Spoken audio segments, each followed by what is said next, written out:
Happy Father's Day.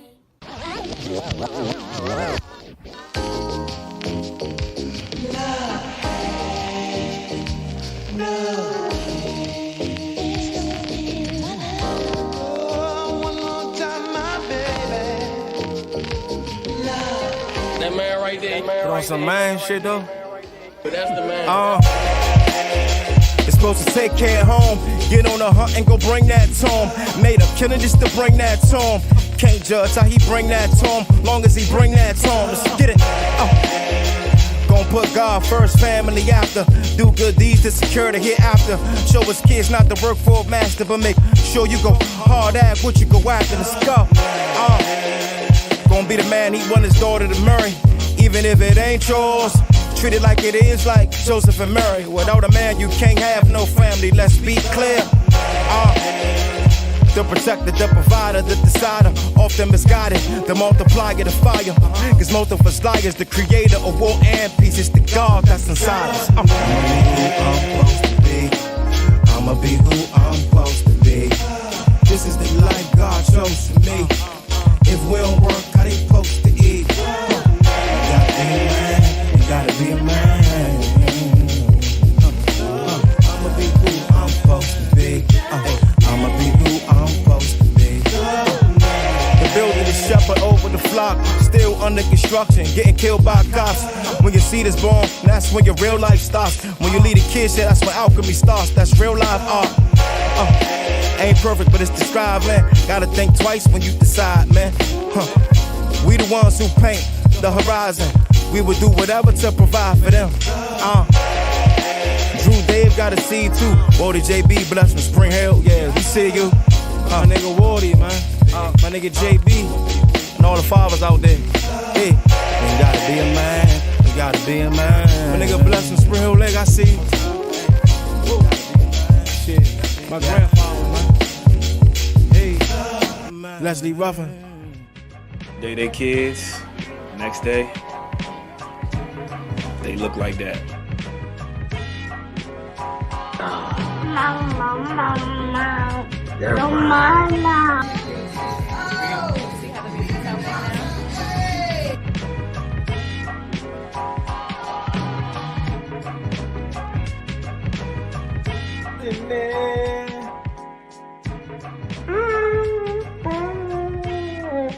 Oh my Lord. I'm Friday at the house. Bye-bye. Bye-bye.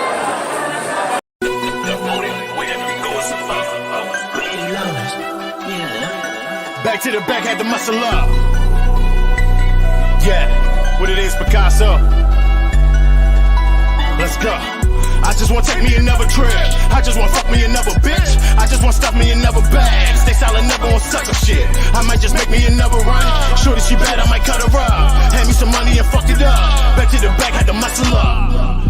Yeah, back to the back, had to muscle up. Yeah, back to the back, had to muscle up. Money made while I'm undefeated. Got me a number, you never beat it. Everything cash, don't do the leasing. Might chase the summer, my favorite season. My bros, my dogs, man, they never snitch. Whether it come down to the police, money war, or a bitch. Think about how far I came when I sit in my whip. Y'all just trying to get famous. We just trying to get rich. Had a couple people cross me. Do me dirty, I was in a hole. Lesson I learned was costly. Could've gave after one of pros. Could've got me some newer clothes. Could've shagged and got me a hoe. But I know life is a gamble. I just grabbed a dice and let it roll. Woke up by the ocean. Taking trips got me feeling good. Cause on everything I love, I know some niggas died, they ain't never left the hood. Bitches see I'm making moves. Doing anything to fuck me. Tell the truth, I had my dream girl. I was too concerned with money. I was too concerned with trust. But not enough on communication. But you dealing with a hustle, baby. I be in and out of situations. I be in and out of airports. Get a flight and pick a destination. I be in and out of rentals. Pick you up in something different just for dinner, baby. I just want take me another trip. I just want fuck me another bitch. I just want stuff me another bag. Stay solid, never on sucker shit. I might just make me another run. Shorty, she bad, I might cut her up. Hand me some money and fuck it up. Back to the back, had to muscle up. Yeah, back to the back, had to muscle up. Yeah, Back to the back, had to muscle up. Money made while I'm undefeated. Got me a number, you never beat it. Everything cash, don't do the leasing. Might chase the summer, my favorite season. Headaches on the daily. Constant drama with my baby mother. Heartbreaks on the daily. Cause at one point I really love it. I'm just trying to build something big. Remember when I couldn't get a gig? I'm a businessman, make a business move. You just see how I really live. Yeah. I don't know about you, but I'm limitless. Still fresh like I ain't been in shit. Talking funny weird inches shit. Working out with no membership. Getting money, thinking tint the whip. If it ain't faction, don't mention it. If it ain't solid, I ain't into it. Cause fake niggas, fake hoes. I swear this world we so phony. My sister said that I'm cold because I chill by my lonely. You try to fuck my baby mother, then you act like my homie. You know some niggas that heard of me. You don't know me. Sharpshooter like Kobe. Same team like Ginobili. You watch the why I live the why I know niggas that went out like Brody. No niggas that's hiding that owe me. New niggas gon' turn me to old me. New niggas be different than loyalty. New niggas that stitch on this coat. I just wanna take me another trip. I just wanna fuck me another bitch. I just wanna stuff me another bag. Stay silent, never on sucker shit. I might just make me another run. Sure that she bad, I might cut her up. Hand me some money and fuck it up. Back to the back, had to muscle up. Yeah. Back to the back, had to muscle up. Yeah. Back to the back, had to muscle up. Money made while I'm undefeated. Got me a number, you never beat it. Everything cash, don't do the leasing. Might chase the summer, my favorite season.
Yes, it's the NEMPATHY Show.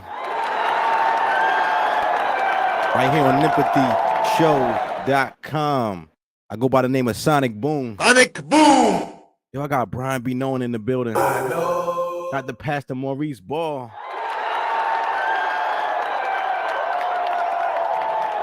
This is the NEMPATHY Show. What's good, fellas? Right, how y'all feeling? Pastor, can't hear you, Pastor. Yeah, man, what you found Chick-fil-A on a Sunday, City? Oh no, it's Cheez-Its, man. I wish. Yeah, man, if you that's like a high commodity item if you can get Chick-fil-A on a Sunday. And when I tell you one day, I'm riding around like I want something to eat. I want Chick-fil-A. And I get on the Google app, I go on Google Maps, like, man, what's the closest Chick-fil-A? I'm like, dang, everything closed. It's only 6 o'clock. It took me like 10 minutes to realize it's Sunday. Pastor got his son up there. We can't even hear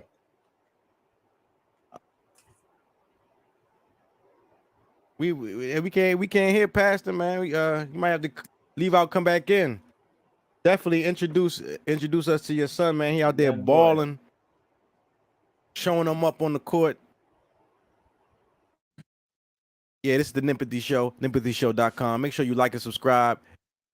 Forward, all your friends and family. This is the show where 1 2 1 2.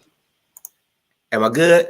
Oh, there you go. There you go. All right, this is Isaiah. Isaiah, what's good, man? Welcome to the NEMPATHY Show. What's up? What's good, man? They Tell good us, guys. They some good dudes right there. I believe. Now, we know your father, the pastor, right? But tell us some secrets that we don't know about him. Yeah, what you got to tell them? Don't mess that money up, man. Don't listen to him. What's the craziest thing he made you to do to get them collector sneakers he got back there? What's the craziest thing? I couldn't tell you. I really couldn't. You saying you're not allowed to tell us? Good answer. Good answer. That's good answer. There we go. I'll tell you. All right, man. Love you. Yeah. I ain't never dapped my father up like that. Me and my father ain't got no damn handshake. You know what I mean? That's the difference between being a new age parent and an old parent. Mm-hmm. I never dapped my dad up like that either, but we do have a handshake.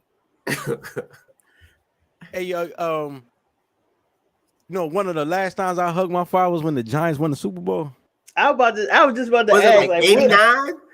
No, you talking about no, with this is 2011, 2012, 2011, 2012. Yeah, with Manny. Yeah, man. You should hug him more often, man. Hey, we were together on my birthday. I had my 40th a few weeks ago. I was like, I love you. He was like, get out of here with all that bullshit. You should have hugged it. Hey, man, you still forced the issue. Yeah, you still we got forced intimacy amongst black men in 20. Absolutely. He born in 58, so that's they don't do that shit. Oh no, you can't even cry. Right? Yeah. You got to suck them tears back up in your head and make that spit. We was in the bar one time because I drink with my parents. I drink with my parents, right? So my father, we was at the bar and shit, and he was like, I was telling him, like, man, I appreciate you because most of my friends don't even know their fathers.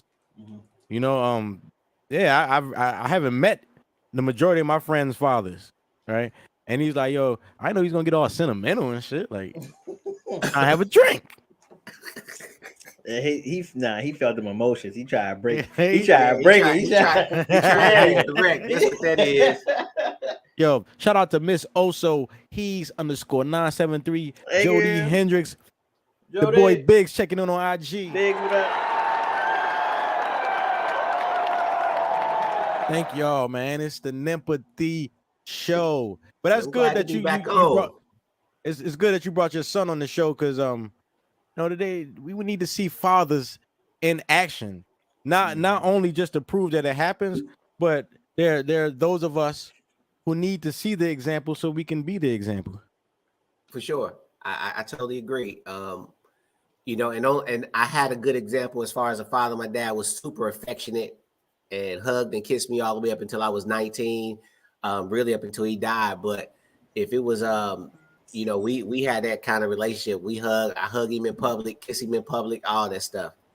He don't try to shun me. So I think when you can tell your son that it's okay to have emotions, that goes a long way because he won't be angry when he gets older. Mm-hmm. Oh, we got the Unhinged, Mr. Unhinged podcast in the building.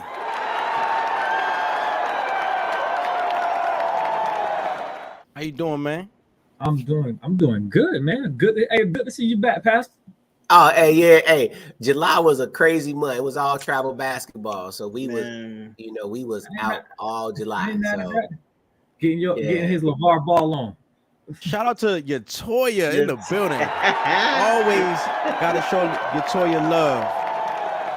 Hey, your Toya, how you doing, dude? Yeah, man, that travel and basketball. So do you ever see? Okay, two things. There's this thing called daddy ball, right? You know what that is, right?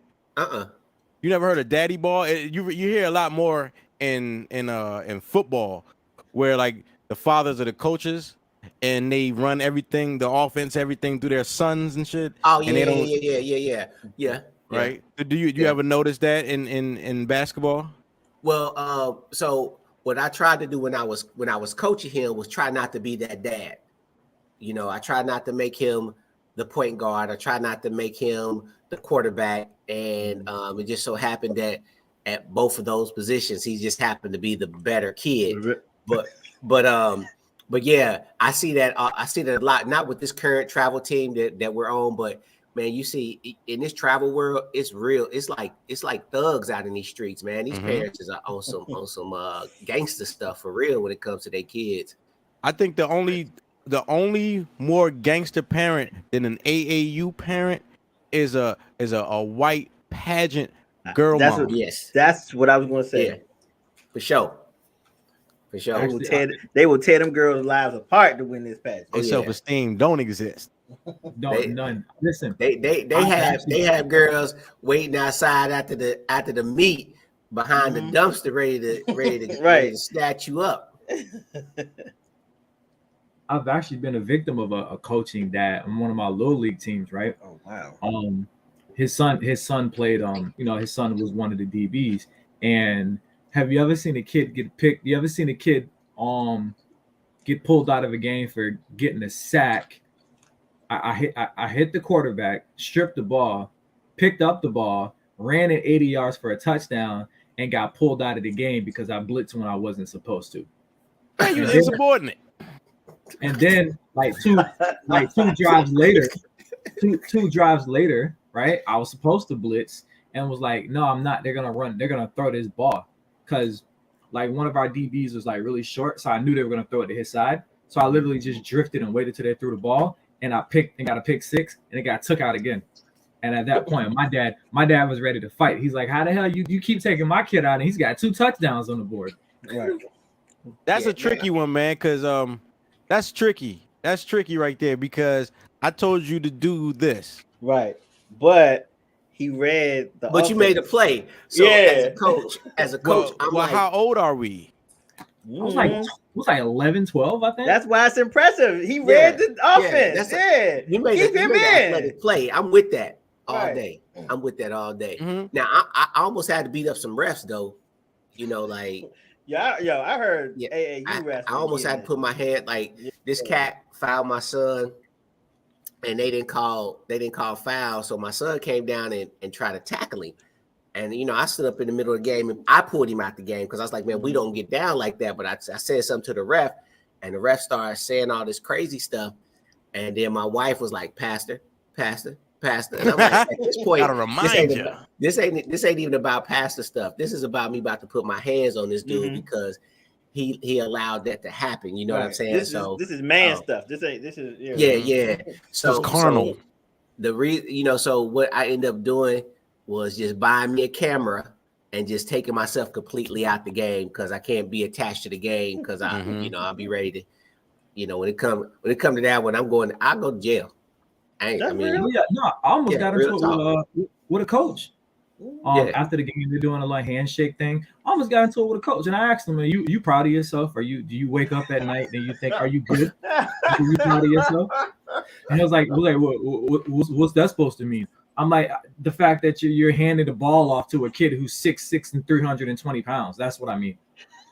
Boy was wearing number 99, bro. That's the play. I'm running that play all day. All I don't day. care. I'm running that play all day. Same age as you. Yes. Same all age. Bro like a mountain. Bro was bigger than the coach. And that was like, they had like 3 of them cats on their team. Right. 3 and uncles on the like team. At a certain point, I just took my nephew out the game. We live next to a nuclear plant. I was like, it's in the chicken. It's them steroids in the chicken. I was like, because Fat Boy got one time to fall on you and hurt you, and I'm be ready to stomp him in the face and I asked the coach, like, you proud of yourself? You feel good? I was like, hey, I need birth certificates. My coach used to do that all the time. I need birth certificates. Nah, where these kids' papers at? I know y'all remember in the 90s the all the scandal that was happening in world Little League baseball. Yeah. Them old ass kids driving to the games and shit. Wasn't it like the Dominican teams that was out there with the Cubans, Dominicans, Salvadorians? They tried it with the black team a few years ago. Yo, shout out to Smoke World. Check it in on IG. Yo, I was the victim of a daddy ball. You know what I'm saying? Little League baseball and shit. You know what I'm saying? Savage Boys and Girls Club. Right? So the funny thing, all right, the coach was actually my soccer coach also. His son, he always picked his son. He would always have his son on his team, and I end up on his team every time. I don't know why and shit. You know what I'm saying? So I'm pitching, right? So the first person, you know, I pitched the ball. They hit the ball, like a line drive to first base. I run and get the shit and tag the nigga, so he out. You know what I'm saying? The second ball, nigga foul it off. He fouls it off, and it's like going down the hill towards the parking lot. Now I ran down that motherfucker and caught that bitch. You know what I'm saying? Slid on my knees and caught that bitch. Niggas is like, yeah. You know what I'm saying? Right?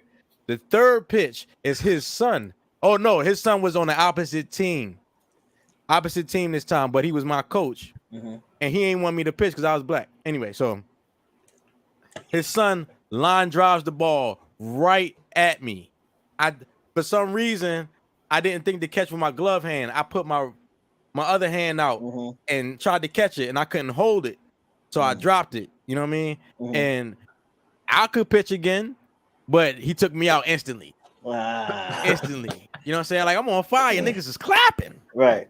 You know what I mean? He probably took you out because you feel like you trying to be a showboat now. You trying to catch the ball raw hand. That's how it was. That's how it was. So you know, that dude.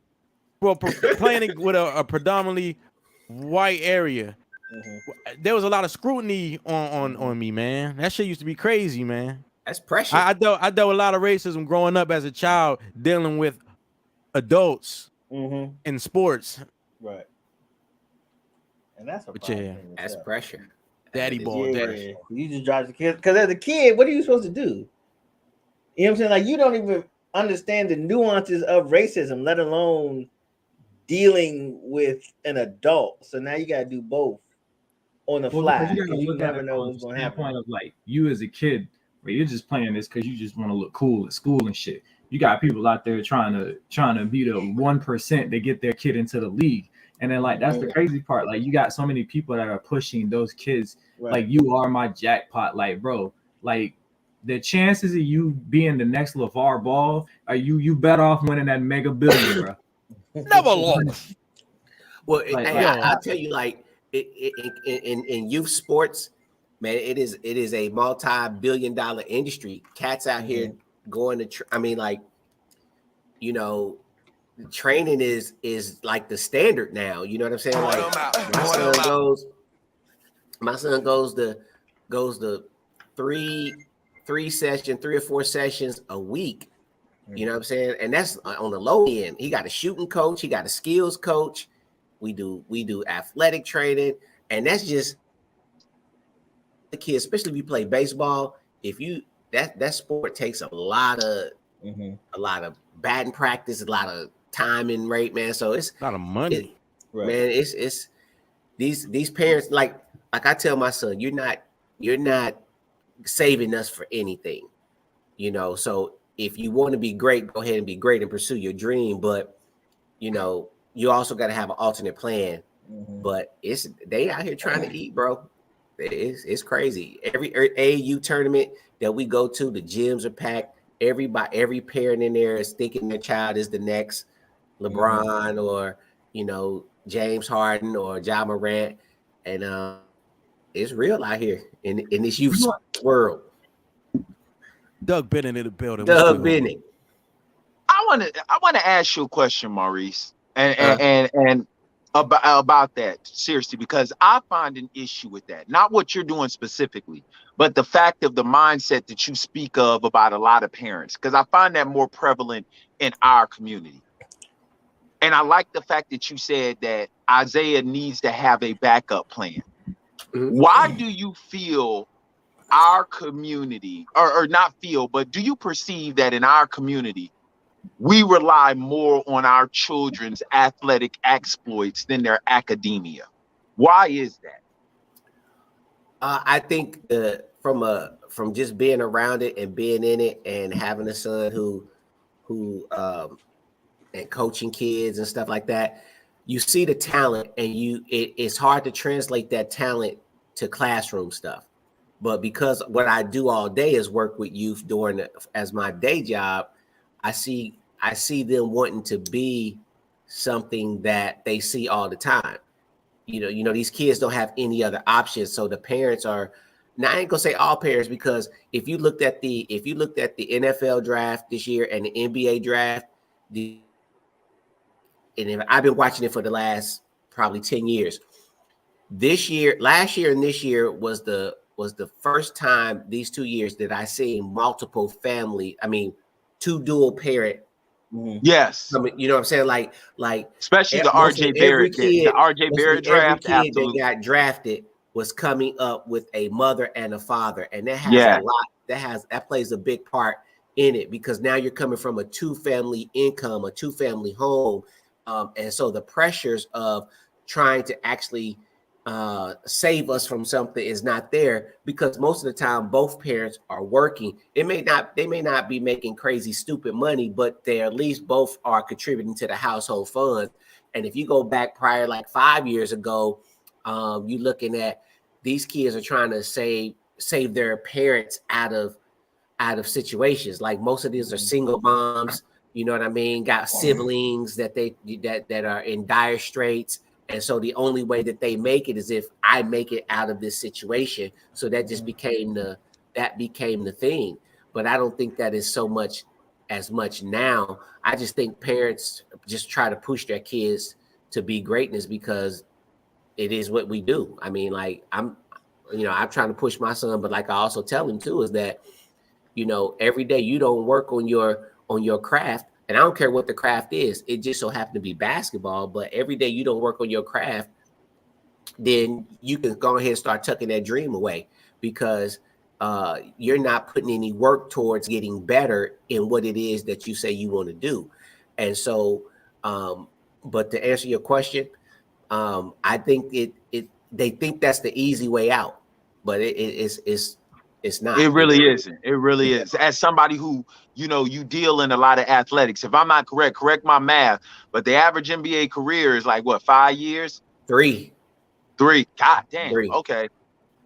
So did any of y'all see that video a few years back when it was like the first day of school, and it was like all these black fathers lined up? It was like a Soul Train line, and the kids was walking into school. They was like, hey, like cheering. Like, no, we Mo, we've done that, haven't we? We've done that. Right. Yeah. So I'm saying is, that when you athletics is instant gratification. When you score a touchdown or score them that winning basket or home run, everybody's cheering. If people was cheering like that for them grades, maybe kids would see them a little different. I was gonna say that not that specifically, but I think it's because a lot of these parents be dumb, man, so they can't identify with academics.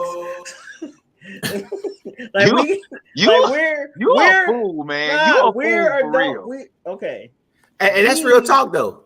Yeah, we at this age. Don't amen that. No, hear me.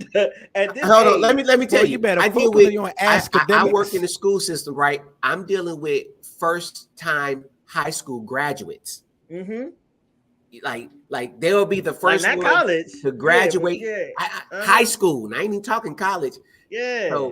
So education is not a premium. Right. So when you say when I'm talking to a student and they're telling me nobody in their family has ever graduated, that tells me that they're going to have a trouble learning, because their biggest fight is going to be at home with the education. B, I didn't mean to cut you off. I'm sorry about that. But we all mastered the skyhook. Yeah. Now I was just gonna say, like, we're of parental age now. We know a lot of dumb people our age. These dumb people have kids, and you can look down the line, look at their parents, like, oh, I see. Dumb is just a generation. So they the Abraham, Isaac, and Jacob of stupidity. Yeah, dumb is a generational curse. So I need to figure that out. Yeah, real shit, man. Real shit. Yo, so let's get to it. Icebreakers. Got a couple icebreakers. We got this first time we had everybody in here for the icebreaker. Crazy. I'm proud to see everybody. Girl, what the fuck is a stonker?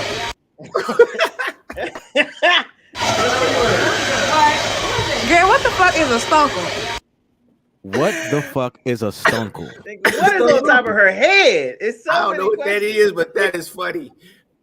That is funny. Is that like a rerun beret with a brim? That's what I'm trying to figure out. You know them, her you know hair them is hats dyed, with she got a pick in it. Like them tennis No, hats. that's her hair? I thought that was a visor. I thought that was a hat. Yeah. That's a I said, visor. look Her at hair come Fred out the hat. rerun Strawberry. Shout out to cowgirls all day long. Nigga, that's her hair? What is a stunkel? A stud uncle. It sounds like it's that word is just funny. This has got to be Brian B. Knowing. Stinking Your statement about stupid parents has got to be the greatest segue into an icebreaker. You see how quick I be knowing. That is, yeah. Hey, hit the effect. I know. Yeah, man, that was the greatest segue ever, bro. That's funny. Woo! That's funny. What the hell is a stunkel? I'm telling it's a stud uncle. I keep telling y'all. Yeah, it's just no way. Bullshit. You made that up. No. I can tell by her back that Jody's probably right. Oh yeah, got me. That thing got me. She don't miss back day. That's funny. So wait a minute, because we're coming up with new terms every day. You trying to make sense of stupidity, you're gonna hurt yourself. Are you trying to tell me that a woman who okay, yes, go ahead. Wait, I don't even know you how can't to even talk. Cause you trying to make you can't even get it out. Because I'm doing my best not to offend nobody, but are you trying to tell me that a woman who because a woman who wants to be a man who like women be a stud. Okay, a woman who's a stud is it? Wait a minute! Yeah. Wait, oh my God, man! You should have made this the last icebreaker, boom. Because now we can scratch all the rest of them, bro. Because I'm stuck on this. I'm not being for real. So you're telling me a stunkel is the manly, homosexual woman that shit, man, that wants to be an uncle? Why ain't she just a stank? I mean, a stant. No, I'm serious. A stunt. A stunt-tee. A stunt-tee. Don't forget stud. You know what, man? I'm muting myself. I'm putting myself in timeout. You should have let it go, man. Now for real. Now I'm gonna ask y'all a real question. Keep it 1,000. Have you ever met a stud that could get it? Yes. Okay. Yes. They still a woman. Yes. I don't know why you walk around them pants sagging. Thank you. Pull them up. Niggas be lying. Her name, her name was Al. Her name was Al. Her name was Al. Now I don't know if it was short for Allison or Alice, but Al could have got it. You understand me? Al could have got it. Al sounds so burly, yo. What? That's why, yo, I don't be listening to all that shit, man. You know what I'm saying? I don't have to tell me. I said I don't like men, but I like you. Yeah. I had one hit me on my butt and tell me it's getting fat back there, ain't it? Oh, wow. I didn't know. She hit me straight back there and said it's getting fat back there, ain't it? She pointed it out. You better point it out. Pointed it out. She finna put Doug on the counter. Right. For real. And I'm gonna ask Mo to be my best man. I'll be there. He'll be there to laugh.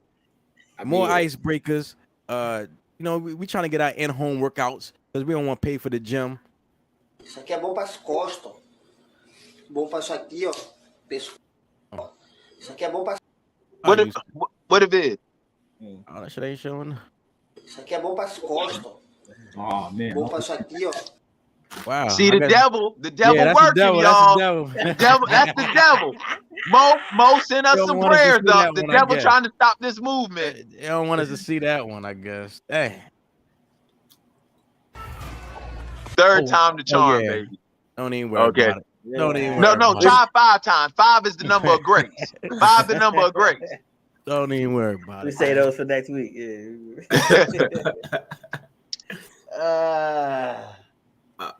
So guys, he just disappeared. he just dipped out. So, Yeah. so he can't get There the you video go. to work, so he just say screw the whole show. I mean, because my Oh. icebreakers. Hey, segment got to work. no, because he think he's slick. I'ma ask Mo this. I'm asking Mo this. He think he's slick by not being on last week. Maurice, what do you think of the backlash that Bishop TD Jakes got for what he said? You ain't slick. You I'm ain't gonna be slick. honest. I want to jump on that, but again, travel basketball. But here's the thing: I think that he didn't say enough. Honestly, you know what I mean. I think he was 100 on what he said, and he didn't even scratch the surface on the feminization of men. He did. You know That's what I mean? Like, honestly, that's a series. He would have did that.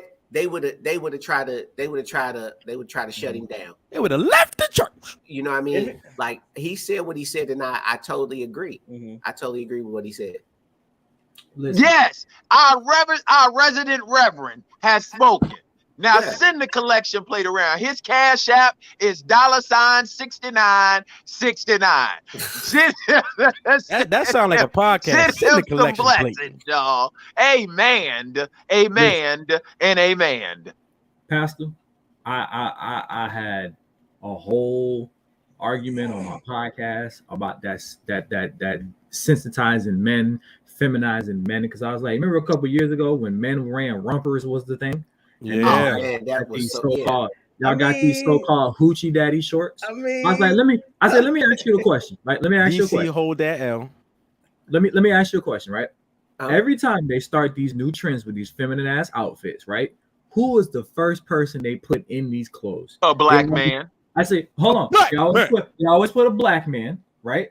But they always put some overly attractive, really in shape man to try to make these clothes look like something. Because when they did the rumpers, it was always some overly attractive nigga. You can't be fat in no romper. Hoochie daddy shorts. Wait, so you're saying Same when you thing. saw the It's romper always some advertisement, overly attractive dude with the extra Hey, pretty did y'all shoes. said it did y'all three see the times. picture? 3 times. Did y'all You're see the saying that you picture of found him Russell overly Westbrook attractive? dressed like somebody from Bel Air Academy? That's Russell, He had man. the skirt on and the dress. I don't know what Russ be on. It's different. Wrestling niggas had a leotard with one strap. Yeah. He a wrestler. Yeah. With some skates on the bottom of his shoe. Right. Yeah, I don't know what he be doing. Yeah, They need to go back to the 90s where they just wear suits now, man, for real. I mean, a romper. I mean, overalls is a romper technically. Nah, a romper. Or Nah, Dickie bro. suit. Hold on. A Dickie You walk in the bathroom. You How you- got so you That's gotta the problem. put That's your the hand all the way problem. down to fix your Nah, romper? you gotta get all the way. You gotta get butt naked. If you gotta take a his jump, whole you shirt gotta off get down I go. If you gotta go number 2, Where you going? To the bathroom. So let me tell y'all the dash short. I mean those dash shorts though. So I have a 16-year-old. You know that's the style, right? So we out buying him some stuff, and of course he wants the shorts that come above his knees. You gotta show a little knee. You can show a little knee. No, he ain't showing no knee. They wearing them shorts with hoodies. That's Yes, in the I'm summer. okay, I'm okay with the shorts coming like to the knee. Like if it comes like a little bit above the knee, show some that's knee. fine. Because like, but like the knee is not the problem. It's when them shits come all the way up. Because I got some thighs. My thighs be out. Mo, I got a question. I got a question, Mo, because I know you. You let your son try to figure himself out. Have you ever had to veto an outfit? Absolutely. Overruled. Yes. Yeah. I veto stuff all the time. Overruled. Yeah. We don't That's play your that. son. I don't know. Not as long as ball is on your last name. Like I, you know, with I kind of try to let him figure out what he's doing, but there's like 3 things that's just non-negotiable. One, we don't leave the crib with wake up hair, so you just don't get out the bed and your hair just all matted down. Right. 2, if we're not doing anything athletic, they wake up here leaving out the house with their hair all fucked up. Yeah, just you just got out the bed and it's all matted, or you ain't brushed it or anything like that. We don't do that. 2, you don't wear, if we not doing anything athletic, you don't wear slides. If we not going to hoop or we not going to do something that pertains to physical activity, I need you to have some real shoes on your feet. And I need you to, because he's a teenager, you know, you need to do some personal hygiene stuff. So we don't leave the crib without brushing our teeth or putting deodorant on. So that's it. Other than those that Axe body spray. And if we're going somewhere, like if we're going somewhere as a family, and we're kind of dressed, kind of, you know, good, you know what I mean? Like not good, but just dressed. You cannot go out the crib with just any old thing raggedy on. We all looking good, and he looked like we just done picked him up on the side of the street. So Mr. and Mrs. Ball, are you're adopting children now? Is that what we're just picking kids up off the side of the road now? Right. I believe the children are the future. So okay. Isso aqui é bom para as costas. Bom para isso aqui, ó, pescoço. Você tem que ficar firme, firme, firme. God. Yes. He almost swallowed his tongue. Oh man! Hey, $10, Planet Fitness. You ain't even got man. Yeah, man. You need to go somewhere where there's some professionals and there are diagrams on the side of each exercise to show you what you need to do. Because left to your own devices, they chop you off at the neck. They got pizza. You can go get pizza at Planet Fitness. And bagels. Yeah, ain't good. You get your meal. God dang! Oh my God! I just got decapitated. We should stupid games. You win stupid prizes. Yeah, serious. That's what you. Oh, well, did that go in between your legs? Yeah. My apologies, man. I didn't. My bad. You all right, old school? I ain't mean to tickle you now. All kind of folks out here now. Oh man. Oh man. You can't do that shit in Atlanta, boy. I ain't mean to tickle you. I mean. Don't do that shit in Atlanta. That's funny. Oh yeah. He might man. Man. You know, I went down to Atlanta. I thought what they were saying was whack. Like I thought it wasn't true. Exaggerated. I went down to Atlanta, bro. There are women walking around that joint in like droves. They walk around like a motorcycle gang because like there are so many like homosexual guys down there. Like 7 chicks just be walking around. And everybody's ass is fat. Everybody. Bro. The whitest white woman. Her ass is stupid. Remember back in the 90s, there used to always be a Michelle. There would always be a Michelle in the group. Oh, like a Destiny Child Michelle? Yeah, there'll always be a Michelle. You go down that joint, it's all Beyonce's. All Beyonce. Man, it's so much ass in Atlanta. It's when we went, female I ass. Really, maybe because I was concerned about us getting home, I wasn't really paying attention. But I ain't really seen nothing that was like crazy. Come on, when we was down there, what side of Atlanta was you on? We was downtown. Man, you couldn't have been downtown and not saw nothing that impressed you. Nah, we was at the wrong mall, nigga. That's where we was at. Y'all went to Lennox, didn't you? You went to Lennox, didn't you? Is that in the basement? Yeah, we was in the wrong fucking Lennox mall. is the basement. The underground shit. Yeah. We was staying at the hotel on top of the jump. So you know, you come outside, just go down the escalator. Yeah, we was right there. I'm like, this is Bro, you're telling me you were downtown B-knowing and you didn't see nothing? Well, I mean, I'm from DC, so you know, it looked like home. Really? Yeah. Nah, bro. Down there. Everything is corn-fed down there. Be knowing. Trust me, I get it. There's no place like Chocolate City. I get it.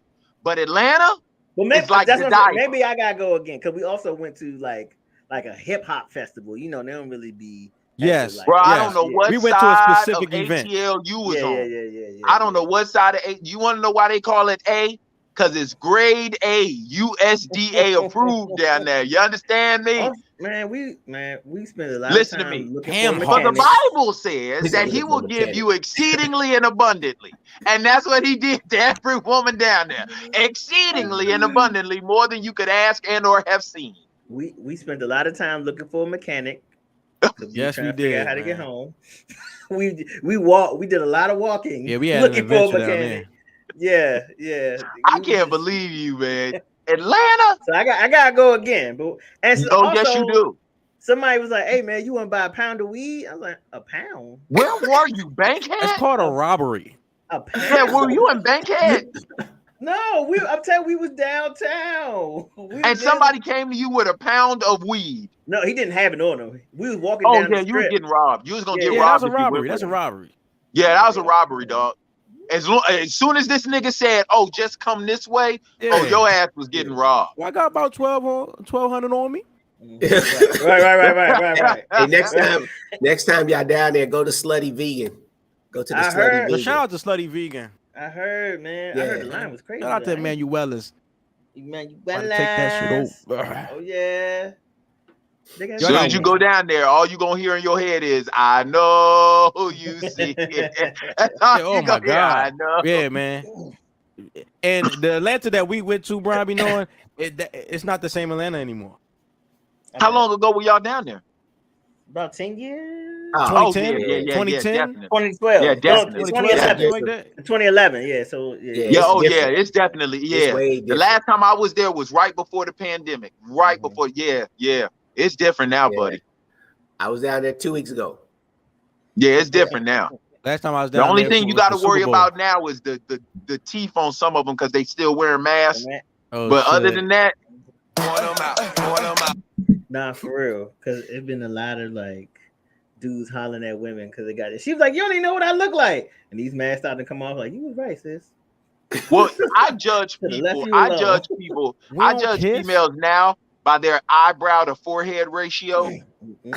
Because if you ain't got no edges, then I know something wrong. What I say last week? They got the RoboCops, man. They be trying to tease man all the time. Was a shock.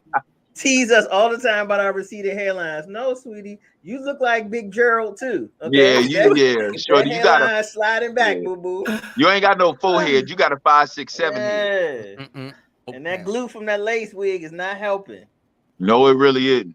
Got one more icebreaker.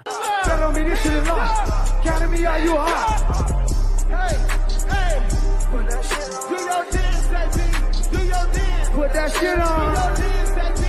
Do your dance. Put that shit on. Do your dance, baby. Do your dance. Put that shit on. Put that shit on.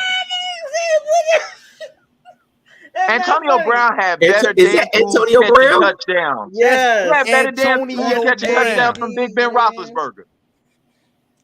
We really have to take mental health seriously in our community. We keep playing and keep trying to brush it off. There's something wrong with him. You think? There's something wrong. That man need help. You think? What this guy do with putting on clothes? Listen to me. I gotta say this about Antonio Brown. When they walk in the front of the mirror, they put that shit on. This is when I knew Antonio Brown was off. Remember when Antonio Brown got traded to the Raiders and he signed that contract and all he had to do was step on the field for one play and he was guaranteed $30 million and he refused to do it over a damn helmet. I don't know, man. It was, bro. If I'd have got my bell rung the way he got his bell rung, y'all don't give me the right helmet, bro. Nigga, that's like me getting a $70 million deal from Netflix for a comedy special and saying I ain't gonna do it because the goddamn mic don't work. I will write these jokes on a piece of paper and pass them out. Do you understand me? if the last time Hey, you yo, had the mic, you got shocked and you got Man, sent to the please, hospital. please. $30 My million nigga, and you just gotta play one play and he refused to do it. You only No, need one something was play wrong with to him be in then. a wheelchair. Before on my Like they bucket was gonna list, throw it to him over the middle on the first play of the game. on my bucket list, before I kick the bucket, I gotta go to a deaf comedy show. You gotta go to a what? A deaf comedy show. Okay. Nigga, You mean said, Def Jam? No, he means deaf. Like, Meaning they're going to be telling jokes with sign language. Yeah, and and you this say is you gonna all write I'm them down saying. a pad? Do they do that? Yeah, that's what I'm saying back. Do you write it Like, down are and you pass them serious? shits out? They got the hand people. They got the interpreter there Yeah. that's actually So probably telling the joke. how does the crowd show their pleasure like this? That was funny. Nah, nigga, you can sell the crowd noise. You see can Mo sell the shaking crowd his noise head? as a Mo like, DVD don't and put me shit, in like- that. Don't put me in that. Deaf joke reactions. and shit. Hey man, I ain't gonna lie to you. Mo is the type of dude. I love Mo to death. I've known Mo for almost 20 years. I ain't gonna lie to you. I'm that person that forever try to test Mo's boundaries with spirituality. I swear to God. And for 20 years, Mo has maintained his discipline. I got to give him props. There be times where I be trying to get Mo to cuss. I'm like, ain't that some shit, Mo? He like, yeah, man, that's messed up. Nah, Mo, ain't that some shit, Mo? Have y'all seen the Key and Peele comedy, the stand-up one where he's doing a comedy and the dude is Key is in the audience and no, Keegan is on the mic, he's a comedian. And Peele's in the audience, but he's messed up, right? He's kind of deformed and all this other stuff. And he's just cracking on people in the audience. And he's like, yo, talk about me. Yeah. And he kind of trying to bypass him, you know what I'm saying? And he got the voice, he got the voice thing coming out his throat. The voice my joint. Yeah, man, you got to pull that up. It's it was the standing. He was doing the stand-up. I'll be trying to, man. I'm gonna get Mo because to he curse tried one everything. He tried everything not to say anything. He was like, nah. And then everybody's like, yeah, talk about him. And then he started talking about him, and then he started feeling bad because when he started laughing through the. Listen to me. I'm gonna get Mo to curse one day, y'all. That is my bucket list. Oh, I cuss all the time. No. I want that joint to come. I don't want it to be provoked. I want that joint to come out. That's what I want. Natural cussing. I got a 16-year-old. I want natural profanity. Hear all of it. You be like sugar. I want natural profanity. He cussed on the show. Y'all forgot that? Nah, my favorite Key and Peele was the one where Ron. The two guys was like they was chilling and their wives was with them and their wives was in another room and them niggas stepped outside and he was like, yeah, I had to tell her. I was like, bitch. You know what I'm saying? He was like, you said bitch though. You said, yeah, I said bitch. You know what I'm saying? That shit was funny. My joint is when he was the substitute teacher. Hey, Ron. Hey, Ron. I was like, nah, bro. All right, I'm about to put this in the. He done left again. All right, I'm gonna take over. Nah, man, nah. I'm gonna take over. Now, this is the problem in the black community. I am sick and tired. You understand me? I'm gonna take over right now. You understand that? That's funny. Where is he at? He's working on the IG Jones. Shout out to everybody watching on IG. Man. Yeah, I just had to get the IG cracking again. You know. Shout out. Hey, check that in the private chat. Check that in the private chat. I mean, it's the NEMPATHY Show. Yo, random news. Rest in peace to the one and only Bill Russell. Yeah. I mean, you guys are the basketball connoisseurs, the historians. Tell us what Bill Russell means to the game of basketball and to black people as a whole. I mean, he's always been especially in racist ass Boston. Oh, and he has 11. He got he like this. He got his hands with all his fingers, and then got two on one thumb. You know what I'm saying? Like you got to consider him as one of the greatest of all time. Even off the court, he's always been active and had a voice and really been trying to push Black equality. That's a big blow to the basketball world. For real. I'm gonna be real with you, man. I don't think people really understand, like, and this is not gonna be disrespectful. I hope it doesn't come off this way, but it's easy for people to take a stance today. It's really easy. What he was doing back then was unheard of. It was unheard of, especially in a place like you said, Boston.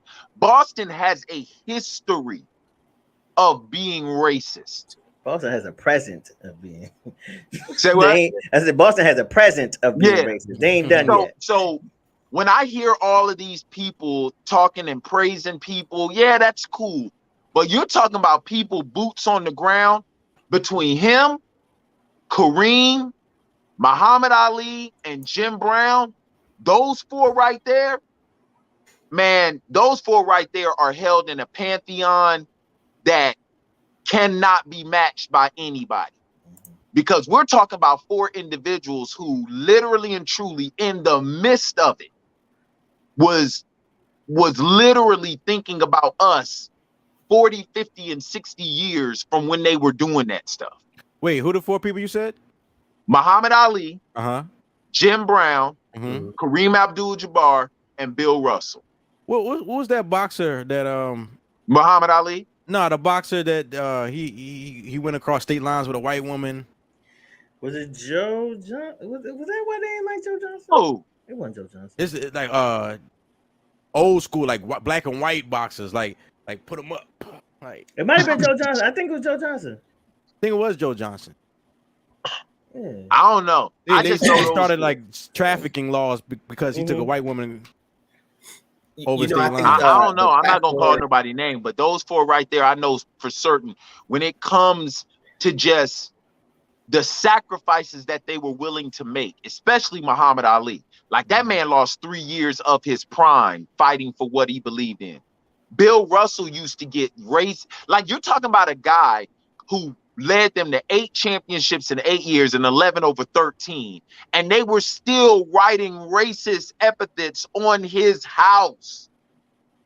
Like that's crazy. They didn't care about that though. You know, like when you look at the stuff that they had to go through, and then even within the game, you know, like all the race within the game and still being a voice out in the community and still try to protect their family and all this other stuff.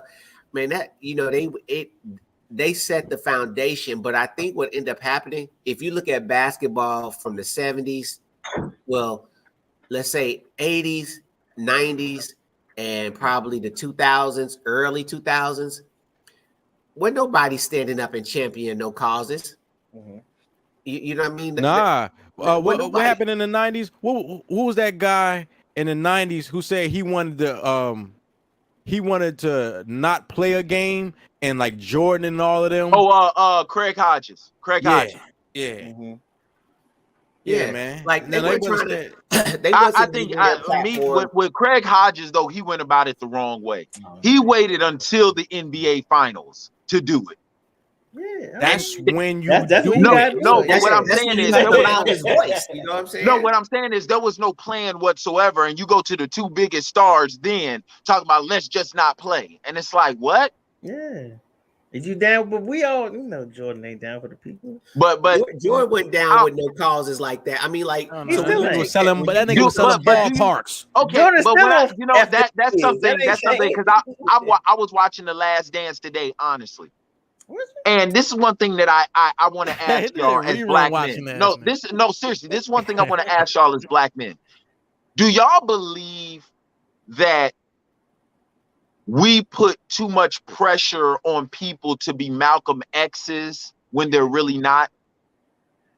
Dick Gregory made that point because they were talking about how he talking about like different actors and sports and like athletes and stuff. And he was like, these people are not leaders and they're not activists. And people got upset. And he was like, they're not. They're actors and they're athletes. Yeah. That's not their job. Yeah. We need actual people who are actual activists to do that. We need to stop asking them, because you look at other communities, the people who do those jobs in other communities do not represent their yeah, because white people ain't looking at Garth Brooks over like, then nobody go to Garth Brooks for Roe versus Wade. Nobody goes to Garth Brooks or Faith Hill or anybody like that. So I just wonder, in the black community, do we expect everybody to be a MLK or a Martin Luther King or a Malcolm X because they got status? Yes, even though they're not that. What's those three white the three white singers, country singers, their sisters, the Dixie Chicks? Yeah, they came out. They came out with a political stance and it backfired.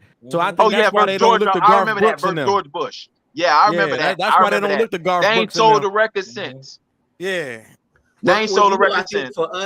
I think for us is because if you look at the athletes that was prior to, if you're basing it off of like history, if you're looking at like Bill Russell and all those guys that was like, we're going to be vocal for equality and stand up for black people. Period.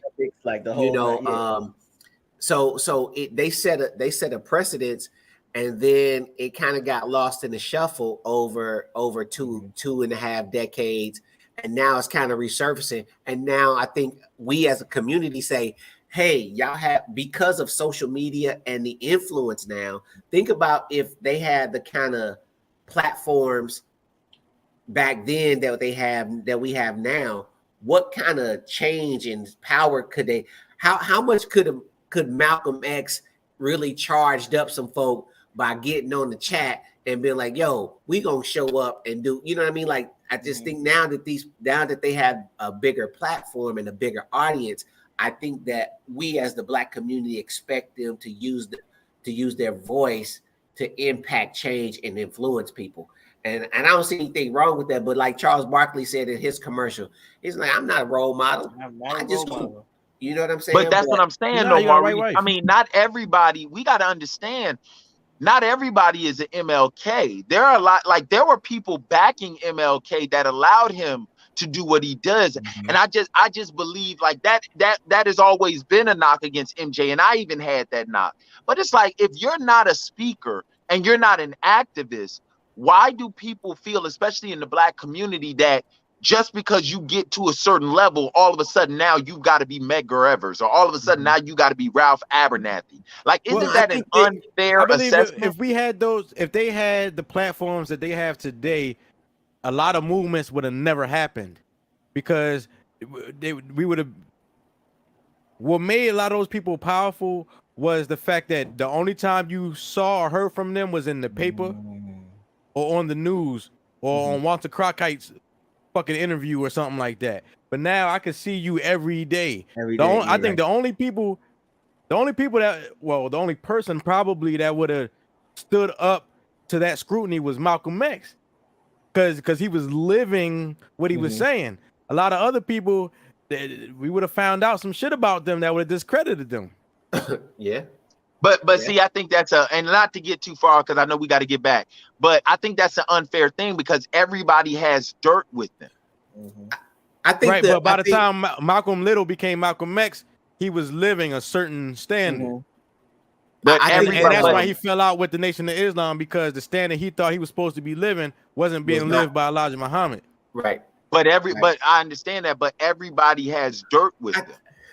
Yeah, I mean, everybody he was out with his dirt already. Though, I think what it is that we I don't think that they have to be the voice of the movement, but I think we just expect them to say something. You know what I mean? Like, okay. I don't need you to be the spokesperson, but if you come out and you got 6 million followers, you just like, yo, I don't agree with the decision on Roe versus Wade. Okay, great. Now, now you got the majority of your followers just saying, oh, he stood up for Roe versus. I don't need you to be the mouthpiece or the vocal person or the stand in front charge. Let's go. I don't need that. But if you just say something in reference to something, then I think that'll be sufficient. Boom, we want to know you're not just a dumb athlete.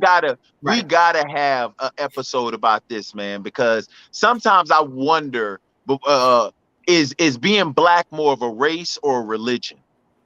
It's a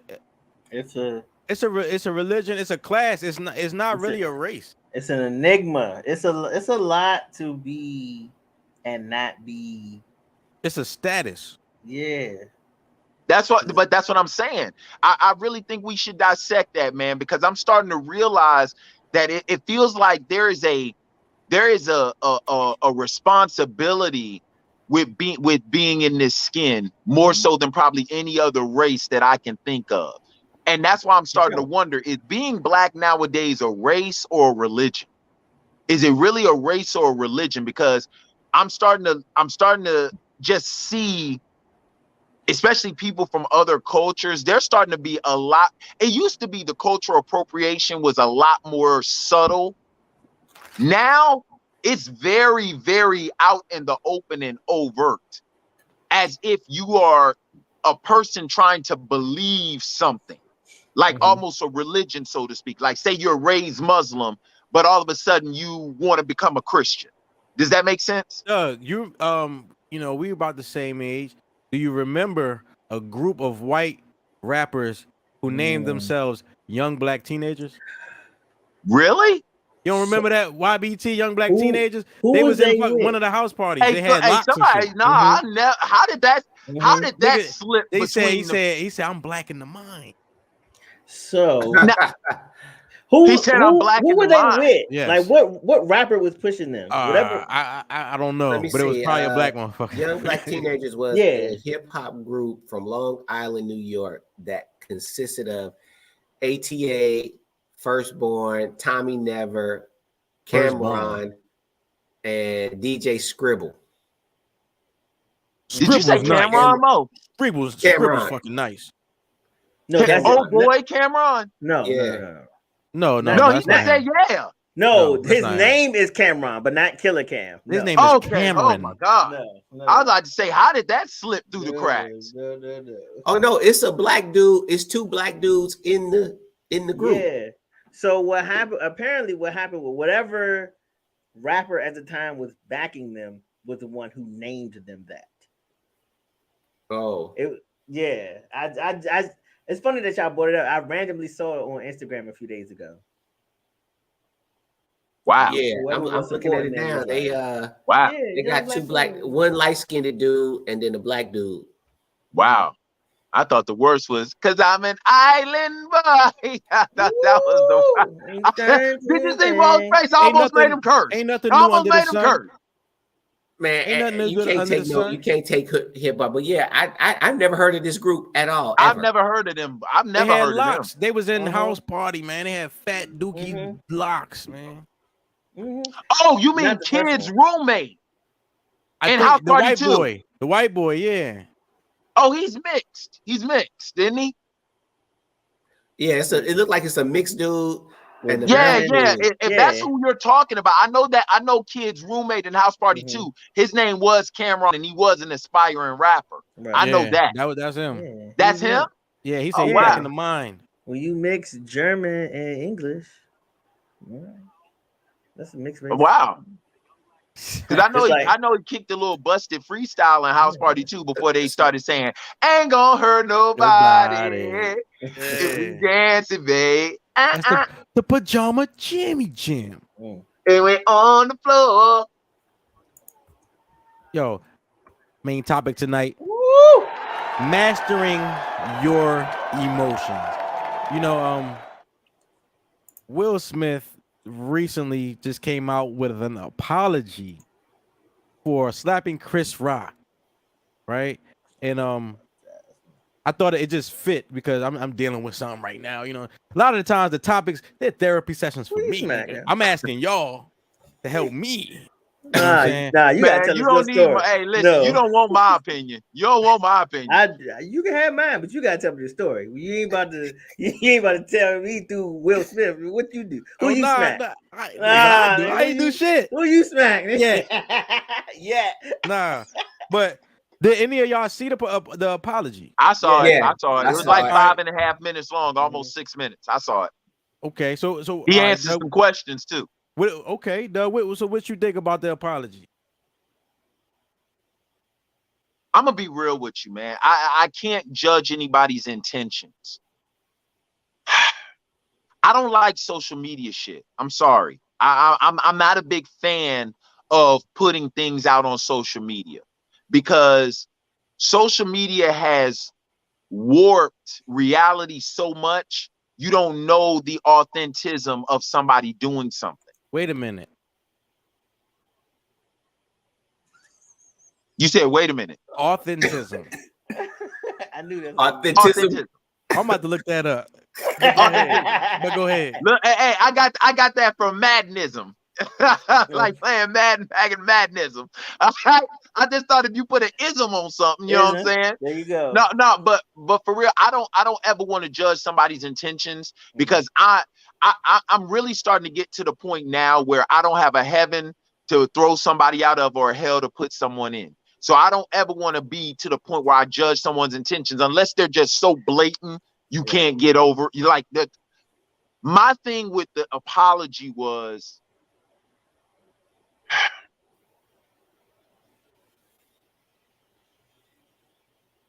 to me, there are certain things in life that takes more than just an apology. And especially by video. Say that again, Mo? Especially by video. Yes. There's certain things that take more than an apology. And what he did that night, and I love Will Smith. I love Will Smith. But what he did that night was very, very egregious on so many levels. So many levels. Shout out there, or egregism on so many levels. And I'm just not a big fan of social media, like airing out business on social media. I believe that you should have kept that apology until Chris Rock was ready to receive it face to face. That's just me. That's how I handle stuff. If But I do you know think I somebody like Will Smith's status, he's probably being pressured to do this? Like, well, he had. Like, you got to figure. Like, think about the everything apology is not lost. for Chris Rock; it's for the public. Yeah, but think about everything that he lost. You talking about Bad Boys 4 was coming out. You talking about the second season of Bel Air, which I love. All his projects that was coming through Sony. The Hillary stuff that he fat was as doing with Discover. God damn. He took a crazy hit for that. Now I looked at the video and I believe that he was sincere, but I still think that in a small portion of the video, he was still trying to justify what he did. I was when he said, you know, the disrespect and the da da da da da. He was still trying to say I was still kind of right. In what I was doing, but he kind of was like, I should not have reacted like that in that moment. In that so he was still trying to should have slapped him, just not at the awards. And I think that he had to resurface at some point. I think that how he did it was, he said, I reached out to Chris's people. Now you try to make it seem like, oh, it's Chris's fault because he don't want to accept your apology. No, fool, he just didn't want you. Like I didn't got nothing to say to you. And the reason why you didn't do it face to face is because Chris Rock's brother was like, if I see him, I'm putting my hands on him.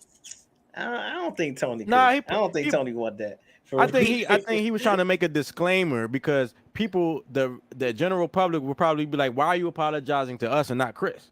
And he's like, yo, I tried to. That's what I'm saying. That to me, we have gotten to a point where we're putting too much of our business out for public consumption.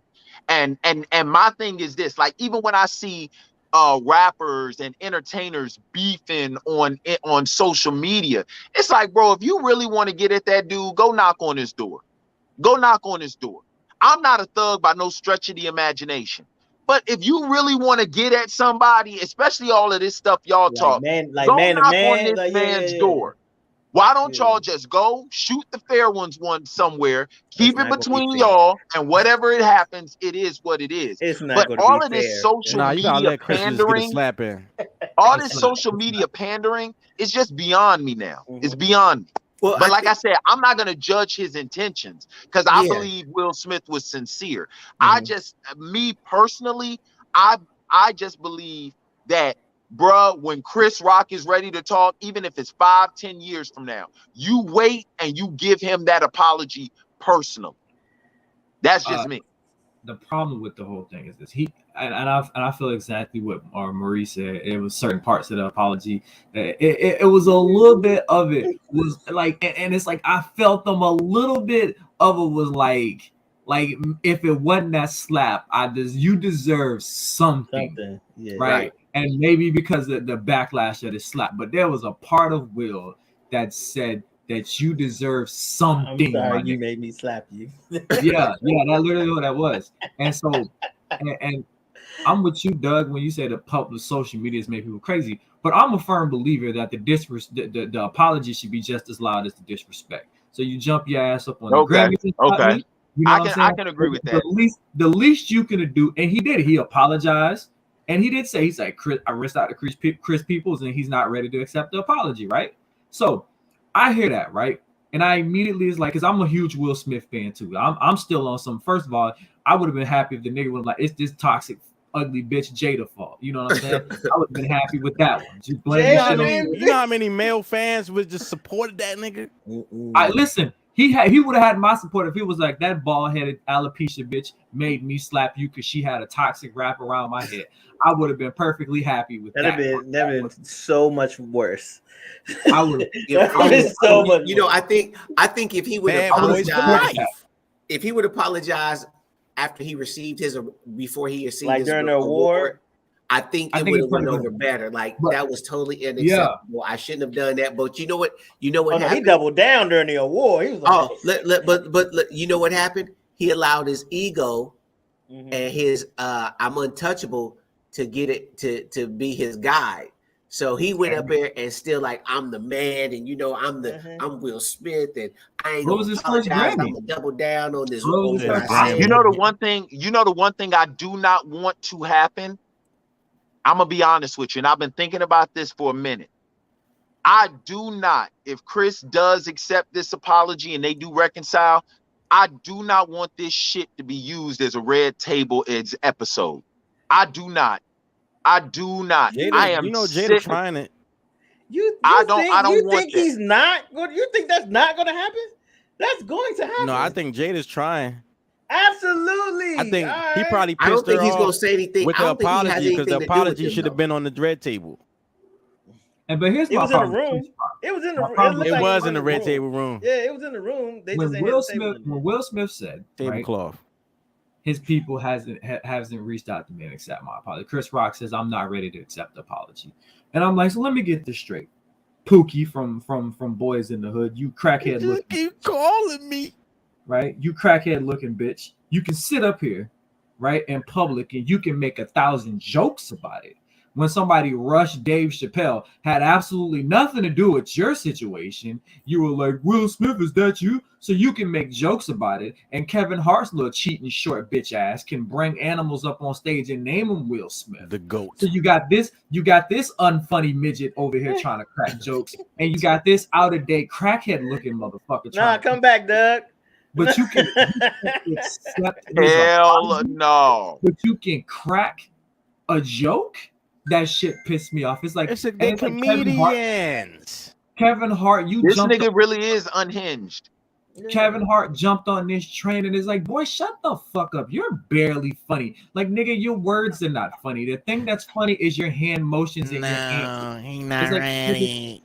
You're barely funny. It's like your antics are more funny than your words. Like your movies suck. The only reason why your movies are decent is because the Wayne Paper Soldiers. I like Paper Soldiers. Jody, do you ever put a silencer on that barrel before you just start shooting them up? Because do you just put it on 3-round bursts? Sound effects. Gunshots was how the hell what you need is like that joint off of okay, I'm reloaded, that Jay-Z TV joint, that's what you need for him. Because this bro, how did we start shooting at every comedian ever? Like this joker said, yeah, and let me get on Red Fox too. Like, God damn.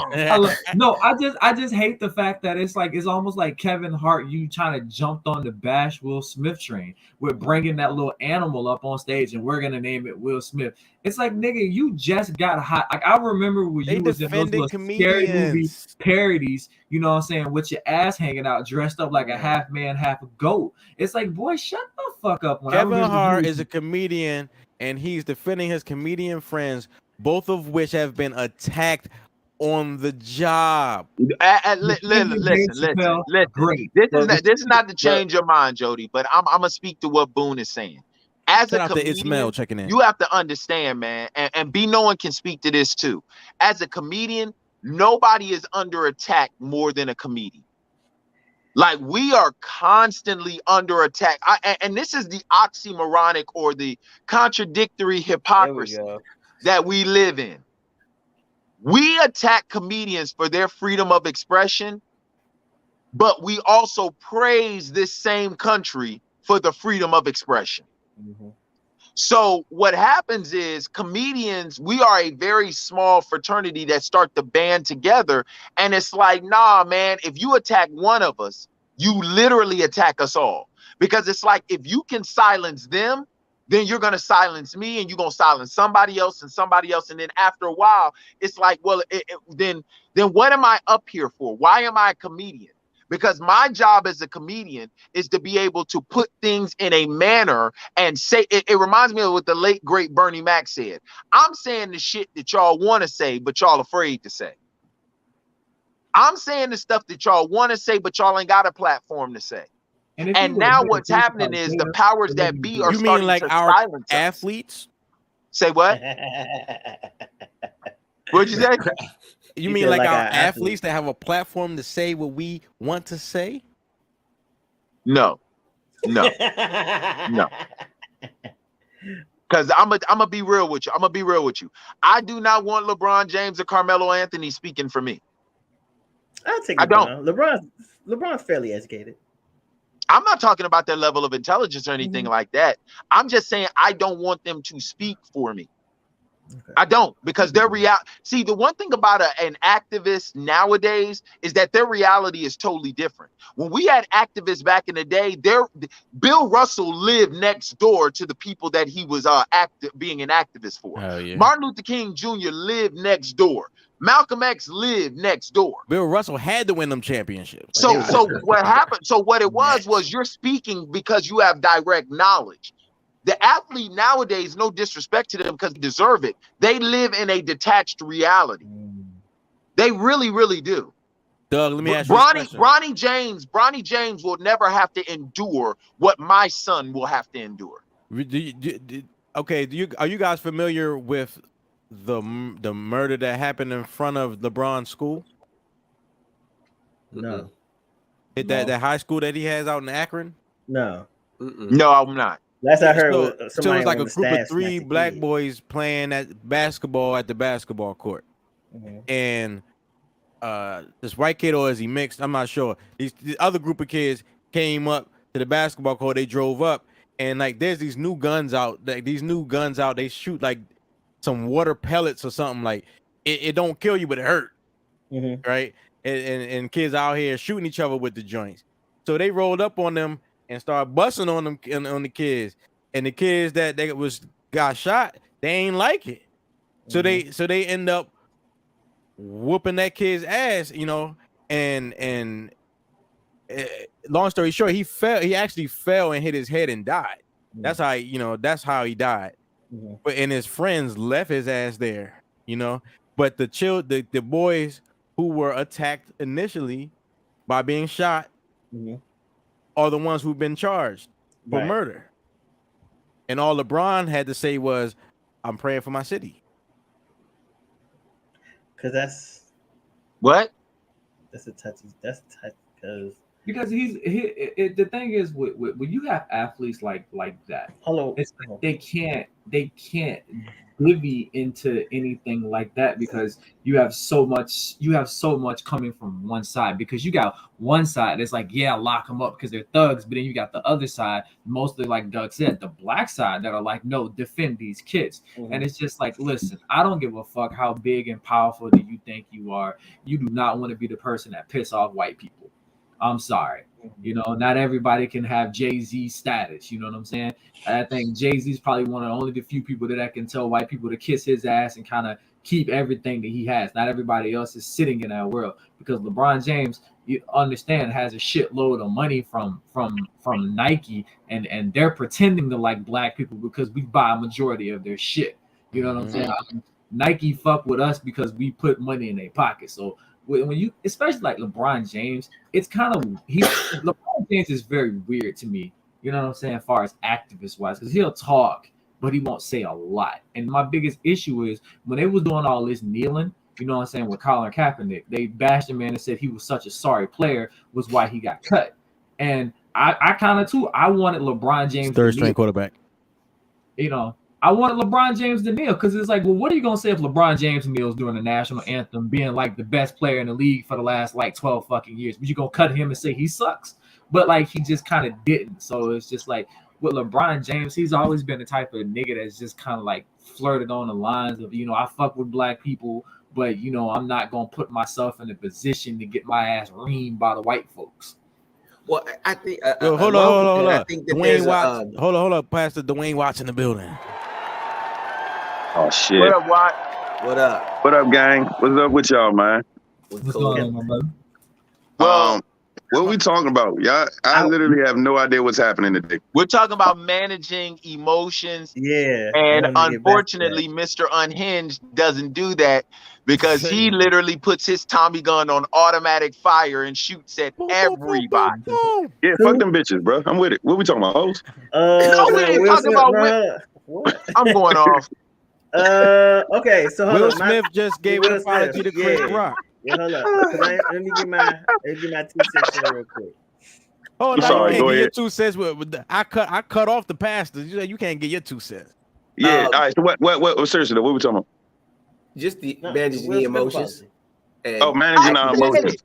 Okay. So I think that to go to the Jody's joint is that you're talking about two different cultures too, though. You know what I'm saying? Like the football culture and the basketball culture is a lot different, only because basketball niggas soft.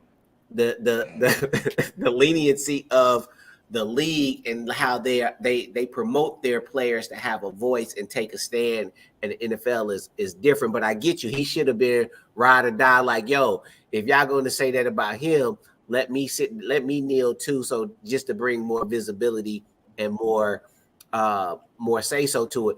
But again, these activists are not like the activists of Bill Russell and all those cats that would have took a stand, that would have been like, yo, you know what? Y'all down to him, y'all down to me too. We gonna shut everything down. But to bring this thing back full circle to Will Smith, damn, we talking about Will? All right, go ahead. Because it's the emotion. We're talking about managing your emotions. Mm-hmm. I think that he was still trying to, in his mind, when you look at the video, he was still trying to come out as the good guy. You know, he was remorseful and he was sad, but he was also still trying to paint a picture like, yeah, but I did it for a reason. And I let my emotions take me to this space. And I think that in this whole thing, because of what this is what we're talking about, he's a man that made a mistake, right? So that's forgivable. So wait, Maurice, I want to speak to that one point real quick. So are you saying it's like he's like the person who's only sorry because they got caught? Yeah. Okay. For sure. For sure. Nah, if it was no cameras, if it was a shoddy cell phone thing that they was in the back. If they was in the back, I don't think. If they was in the back, I wouldn't even be mad about it. Yeah, in the back you wouldn't. I ain't mad about it now. I think Slim, to be honest with you, not to cut everybody off, but y'all did bring me in this junk just all willy nilly. I honestly think that watching that apology, I could tell there was some sincerity there, but I also could tell that that he knows that that's not the real apology. Like, he know he has to have a one-on-one with Slim, and he already said that off top. He was like, when Chris ready to talk, you know what I'm saying, he willing to have a conversation, but Chris ain't ready to talk to him about that shit. You see what I'm saying? So it's definitely gonna look one-sided right now. What he did, what we all witnessed was a mental breakdown live and in color. Like a mental breakdown live and in color. And a lot of us can't really tell. Like I said, remember when the shit first happened, and everybody was like, man, that shit was probably staged or whatever. It's like, man, some shit is just so like, what the fuck when it happens that you can't even wrap your mind around the simplicities of the whole situation. You see what I'm saying? So, you know, I take what Slim did, his apology, I take it for, I can tell he was sincere, and I can tell that this is probably the only way that can come out, because this ain't the only thing that, on some man time shit, if I had that problem, I did act out. Like, I would definitely want to talk to you about it. But he also trying to save whatever's left of the career. You know what I'm saying? The other projects. So he got to let everybody know, like, yo, I'm really in the healing process. I really ain't say nothing for these last 90 days specifically because I'm really trying to fucking figure out what the fuck just happened. Trying to get this bitch out my house. Nah, I'm not gonna sit there. I'm not even gonna sit there and blame it on her, because at the end of the day, I'm not no more, because niggas make their own choices, bro. Now, whether if your ego led it or it was just a straight up self-conscious decision, that's two different things. Nah, you obviously can make it's the ego choice, led on that but one. but being stuck with it is another thing. No, you can't say that, because when you again, love is the tricky bitch. Oh Lord. You can all know you want. Hear me out before you run the call with me. Hear me out. Hear me out. When you are in that kind of love, whatever he feel like they got, that shit works for him. That shit was ego driven. Bruh, that shit works for him. It ain't gonna work for you. It ain't gonna work for Boone. It ain't gonna work for nobody else on this platform. At least that's what we say. Until we are in that situation. It's a lot of niggas that think they not OJ, but they OJ. It just need the right scenario to come out. You know what I'm saying? Right scenario to come out. Right situations will turn the humblest nigga into a murderer. All my nymphatites out there, love is a waste of time, baby. No, it's not. That's when you think that's what. No, it's love ain't a waste. Love is a waste of time when you think that's what's gonna save a murder. Lust will never have you do this, but love will. Lust will. No, lust to have you. Let's have you in the clinic. Lust wears off. Yeah, lust wears off. I've never had lust longer than 24 hours. I've never had lust longer than 24 hours. Lust to give you something that lasts more than 24 hours. You gonna have monkey poxeria out this bitch. Listen to me. He said you only got 24 hours. Listen to me. If you only had 24 hours to live, what would you do? Ain't that amazing? So listen. You know, it's crazy because 30 minutes of that'll be fucking, and then the rest you still got a whole another 23 and a half hours to do some shit. Nah, what if you but you want to know what I'm not doing? I ain't slapping nobody. Not over this hoe. I'm not slapping nobody. So you mean to tell me you got 24 hours to live? You not gonna slap the shit out of the club? You not? Nobody. I'm slapping the fuck out of man. I might get hit depending on the trigger. You understand what I'm saying? Yeah, I'll probably slap somebody. Pedestrians is getting it. Ain't gonna be no camera. Ain't gonna be no cameras around. It don't matter, nigga. I'll FaceTime that shit. I'm gonna slap that shit for everybody to see. I'm trying to tell you.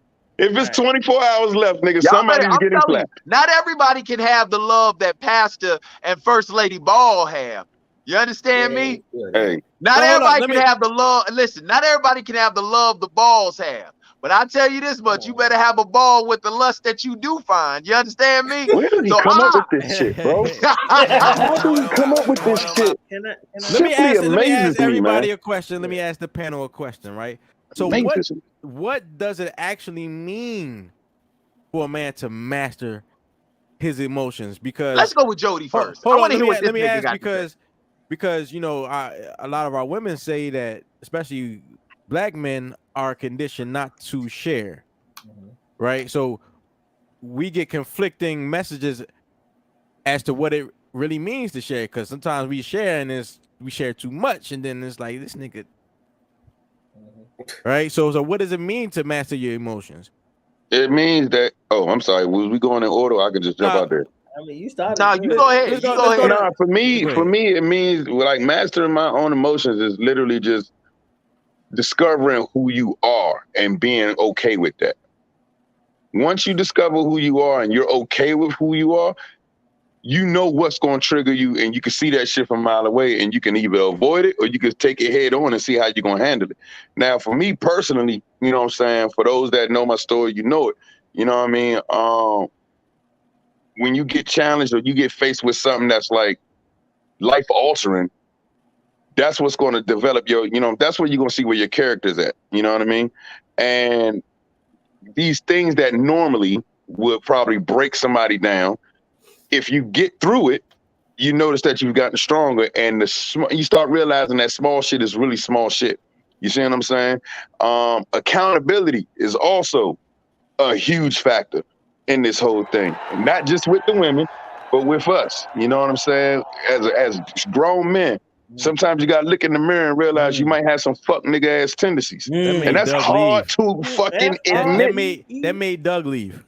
That is hard to admit, to realize, low, I might be a fuckboy in certain situations, bro. Or just all the way around. You might as well just call a spade a spade. If even you got a sprinkle of fuckboy in, you're fuckboy. You see what I'm saying? You know what I'm saying? So once you have that conversation with yourself and realize that, okay, I've been on some fuckboy shit, what am I going to do about it? You're either going to accept it and continue to be that fuckboy, or you're going to make the necessary changes. And one of the necessary changes of not becoming a full-time fuckboy is having emotional management, bro. Managing your emotions. You have to know when to go to fuck in and when to just be like, yeah,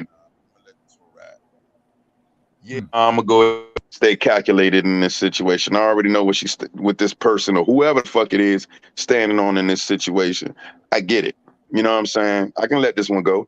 Or, you know what I'm saying, with emotional management, it comes with communication intelligence as well. So if you got an issue with somebody, let's say me and Doug got an issue, I already know Doug gonna goddamn come at me with some very powerful words and the cadence that's gonna make me want to listen to him. You feel what I'm saying? It is. You're gonna say some shit and it's gonna be like, man, fuck. All right. You know what I'm saying? You know, every time I'm gonna hear what you have to say, because the way you say it and you express yourself, I can hear the He's loud. I'm a pretty wise person. You all right. You got your moments. You got your moments. No, I'm just saying. Conversation. Listen. But communication is key. If I know how to talk to you, my bad. See, you always talking. I need to know when to shut up on that part, Doug. That's the part. My bad. My bad. You got to know when to talk to Doug and let him know, hey man, you're talking too much without upsetting his emotions. You know right. What I'm Boom. Put me on the big screen. Put me on the big screen, because I owe him an apology. Let me. No, you don't. I swear to God, man. Keep you and your lips right on that small screen. You good? I swear to God. I want to say that my actions, because you know, you got to put the hands up. My actions that night are not indicative of what I think of Dwayne Watts. What does and no, my woman had nothing to do with me cutting him off a few minutes ago. Hey yo, Watts, we've been looking up his words all night. You know what I'm saying? You try to define them. Ism is a suffix. Ism is a suffix. So is a county in Virginia. What I'm trying to sit here and say. I'm gonna look this joint up.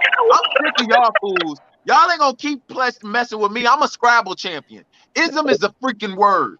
I hear you, man. Go ahead, Jody. You go first. You go next. Y'all go ahead, man. I think I'm done talking about that part. I think I'm good. Emotional maturity, dealing with your emotions, handling your emotions. I think it's a level of maturity, understanding that not everything deserves your first or second response. Right? Perfect. But that third one. Here's the thing. Hear me out.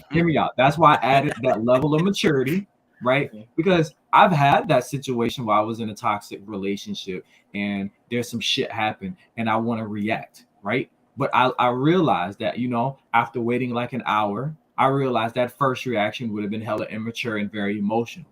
And after waiting 2 hours, I realized my second reaction would have been hella mature and emotional, right? So you wait, you know what I'm saying? You know what? I'm gonna clear my mind and I'm gonna deal with this shit when I get home, right? And by the time I get home, the situation a lot of times has been to work itself the fuck out already, and you move on. So then I'm looking at myself in the mirror saying, you know what? Even though I ran through all this bullshit in my mind, I didn't act out on that shit. So I don't have to face the consequences of the reactions that I didn't have. I let that shit work itself out. So that is a level of maturity, right?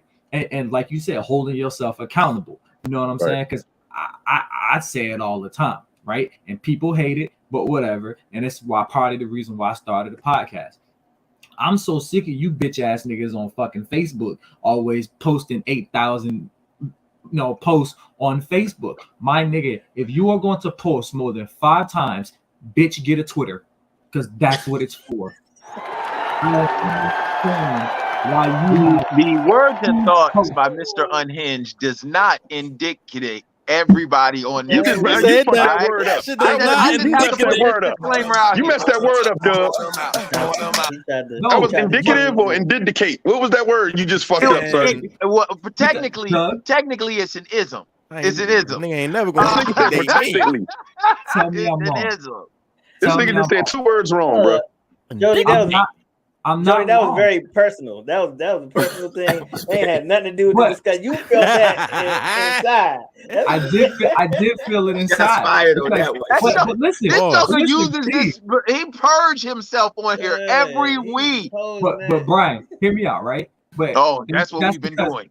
That's because you don't have, right? They don't have that like emotional. You know what I'm saying? They don't have it. It's just like, I'm upset, I'm gonna post this status on Facebook. And to me, that shit seems very bitch made. It's just like, you seem like a female. You bro, but you know, you want to know why? Not to cut you off, Jody, but I have been one, and I will sit here and admit it, because again, fuckboyisms be in there. Doug, thank you.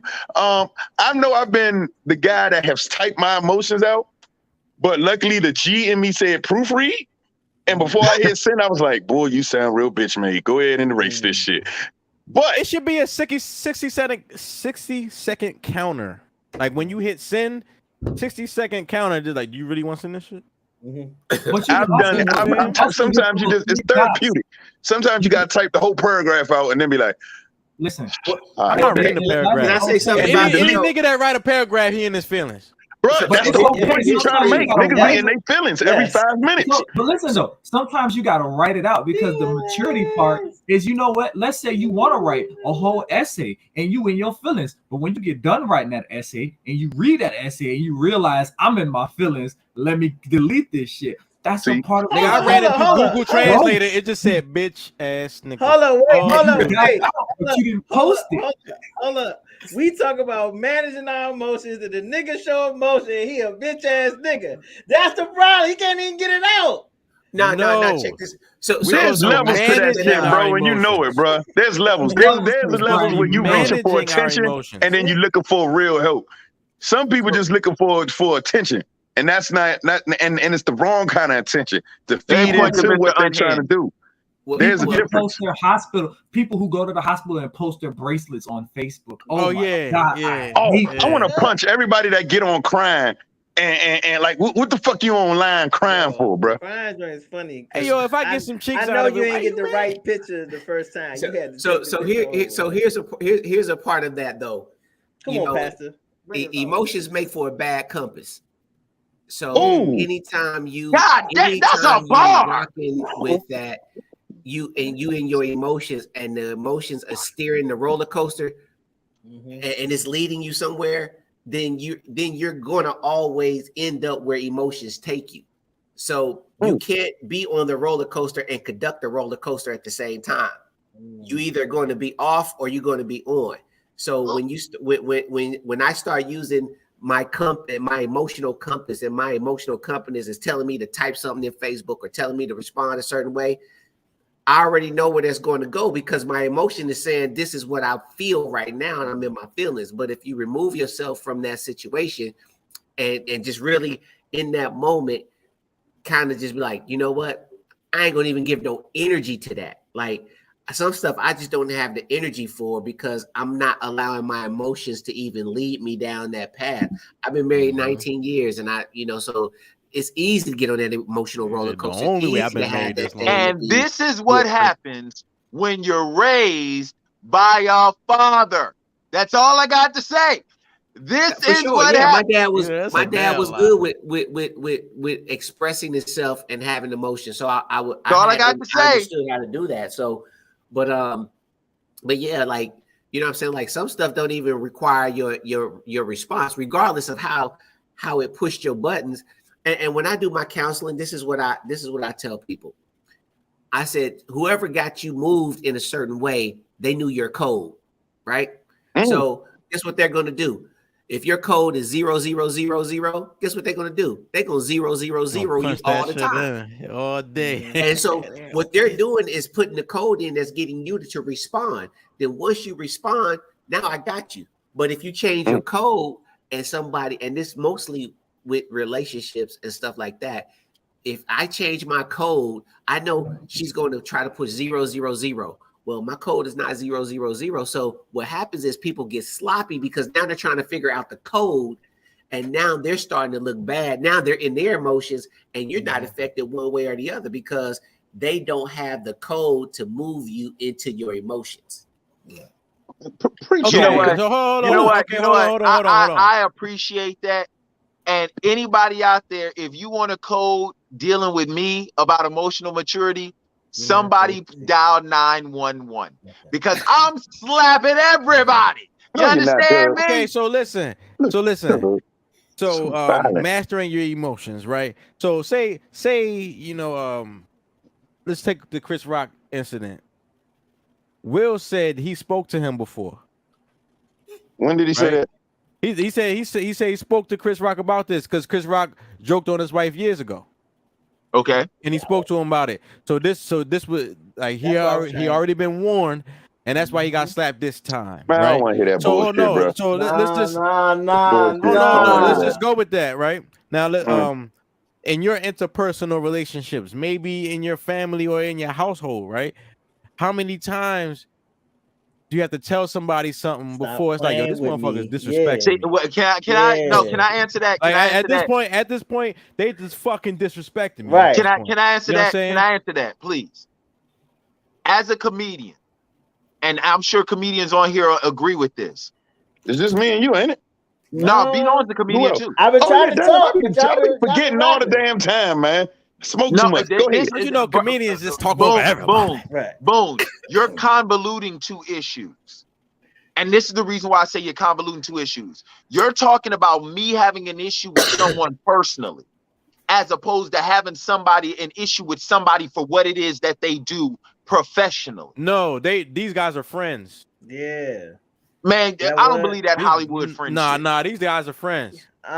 These guys already know each other. So look, right? No, wait a minute. Knowing each other and being a friend are two totally different things. They're knowing of each other at least 20 years. That doesn't make you a friend. Don't mean nothing. What does that mean? Thank you. Nah, man. There's association. Wait, let me finish. Boom, you got to stop moving the goalposts, bro. They talked before. That doesn't mean they're friends. That does not mean they're friends. They are not acquaintances. They are not acquaintances, to Chris Rock's mother. It does not matter because she saw her son get slapped on television. That's a friend move. No, it's not. That's I don't have one friend. There's not one friend that would ever do that. And when I say you're convoluting two issues is because you're talking first and foremost when you're on that level, bruh, whatever you open up to the public, you better know good and goddamn well that shit is gonna be put in a chamber and shot at you one day. It's just that simple. Okay, so and wait, hold on. And when you're talking about how about when you're interpersonal relationships? When you're talking about a comedian, it would be a different thing if Chris Rock went digging for something. If you're gonna give me something, bruh, it's open season. Watts, am I lying? If we're at a show, was trash. If we're at a show, it actually wasn't because hold it was like on, a wait a triple minute. If we're, entendre. watch. If we're up? at a show and a dude is heckling you, and you look at him and you see that he's in a wheelchair, does that mean I'm not gonna talk about you because you're in a wheelchair? Nope, that paraplegic about to catch some kind of feeling with these words. Man, tell that nigga roll up. Can I? Right. Can I talk real quick? I was serving As a vegetables. person I didn't know they were serving on them in this the chair. as a person on this panel who's also a comedian, I stand by, nigga, watch your mouth. Everything is not funny to everybody, man. Everything, and you gotta take no. I'm not censoring myself. I'm not censoring myself as a comedian. Censor yourself. You just gotta deal with the consequences of not censoring yourself. That's but hold on, Doug, because there is a balance in between what we're talking about. Yeah, like you over it, everything's not a joke. That's what I'm saying. And B, you right about that. So no, there's a level, there has to be respect in there, especially if I know you. But at the same time, my nigga, if I already told you ahead of the game, hey, them Jones might be sensitive to her and whatever, and they sitting there and you end up doing it again, then if I decide to go off and snap and slap the shit out you, I'm gonna do it. But I would have done it in, I said, I would have done it in the back. I would have done that shit in the back. And not in front of everybody. I just would have done it in the back. But so pretty much what you're saying, wait, because what y'all are saying is that a comedian can be censored.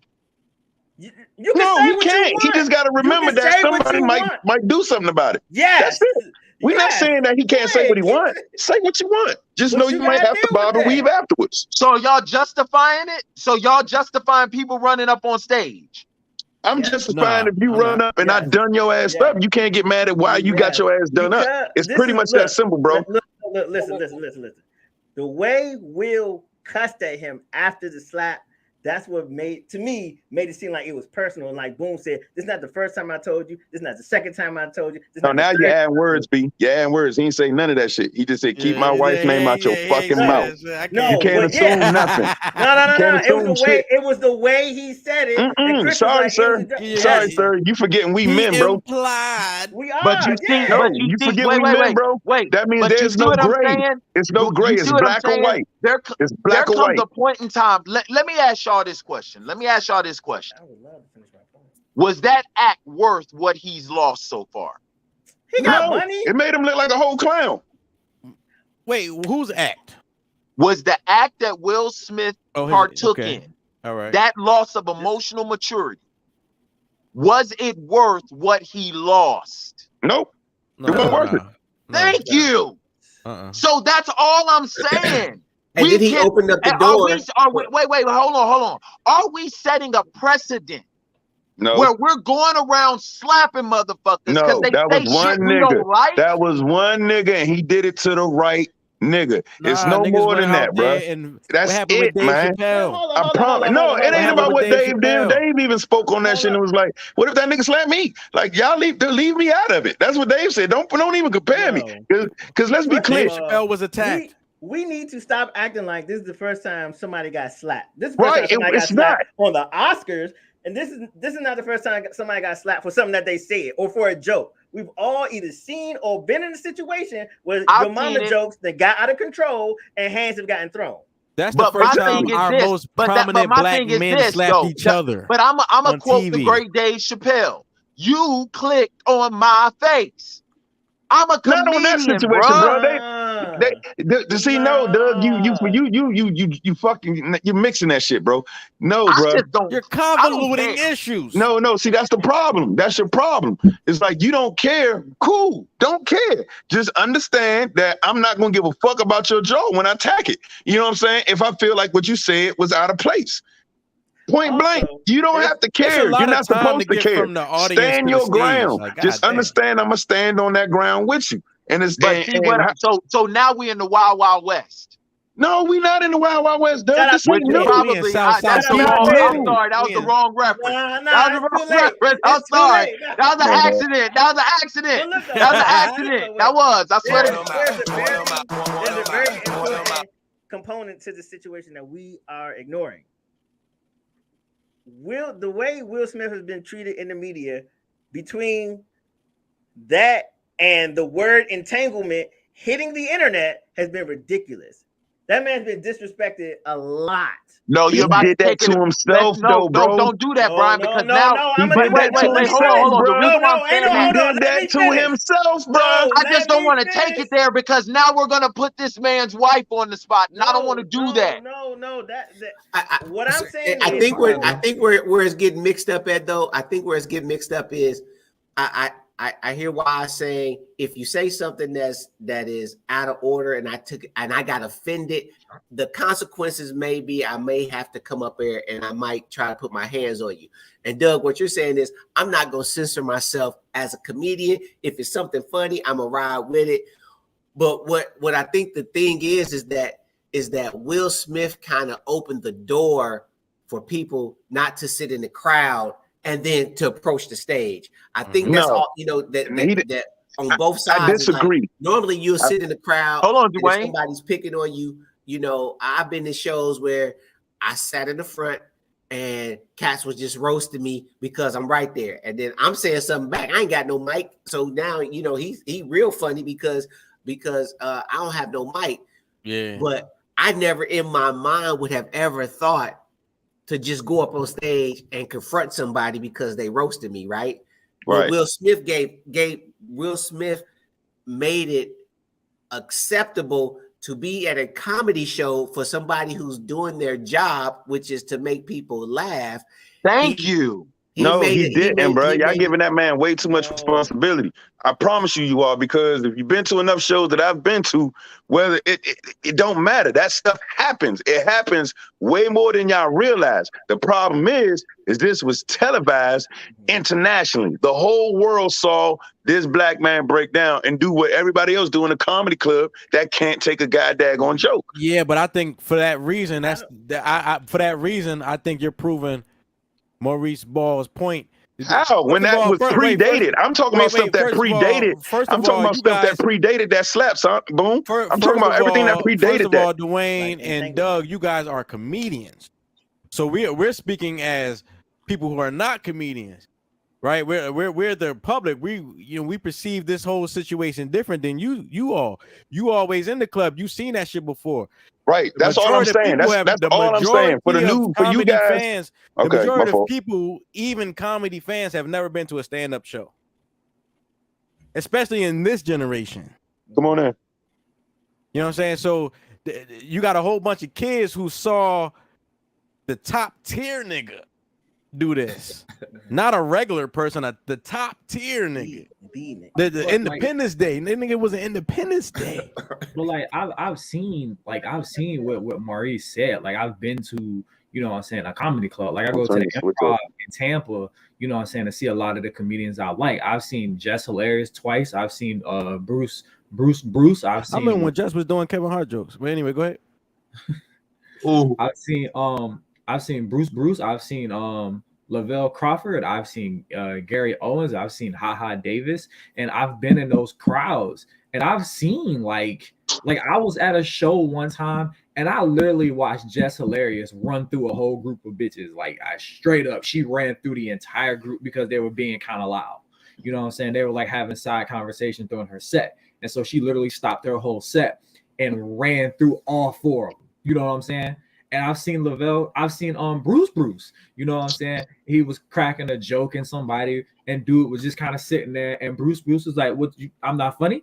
Motherfucker, you sit up in the front where you not laughing. He told us, I tell you what, I slip and fall, and I sent us both to the hospital, and we fucking died laughing. So I've seen it where the comedians have kind of got on people in the crowds, right?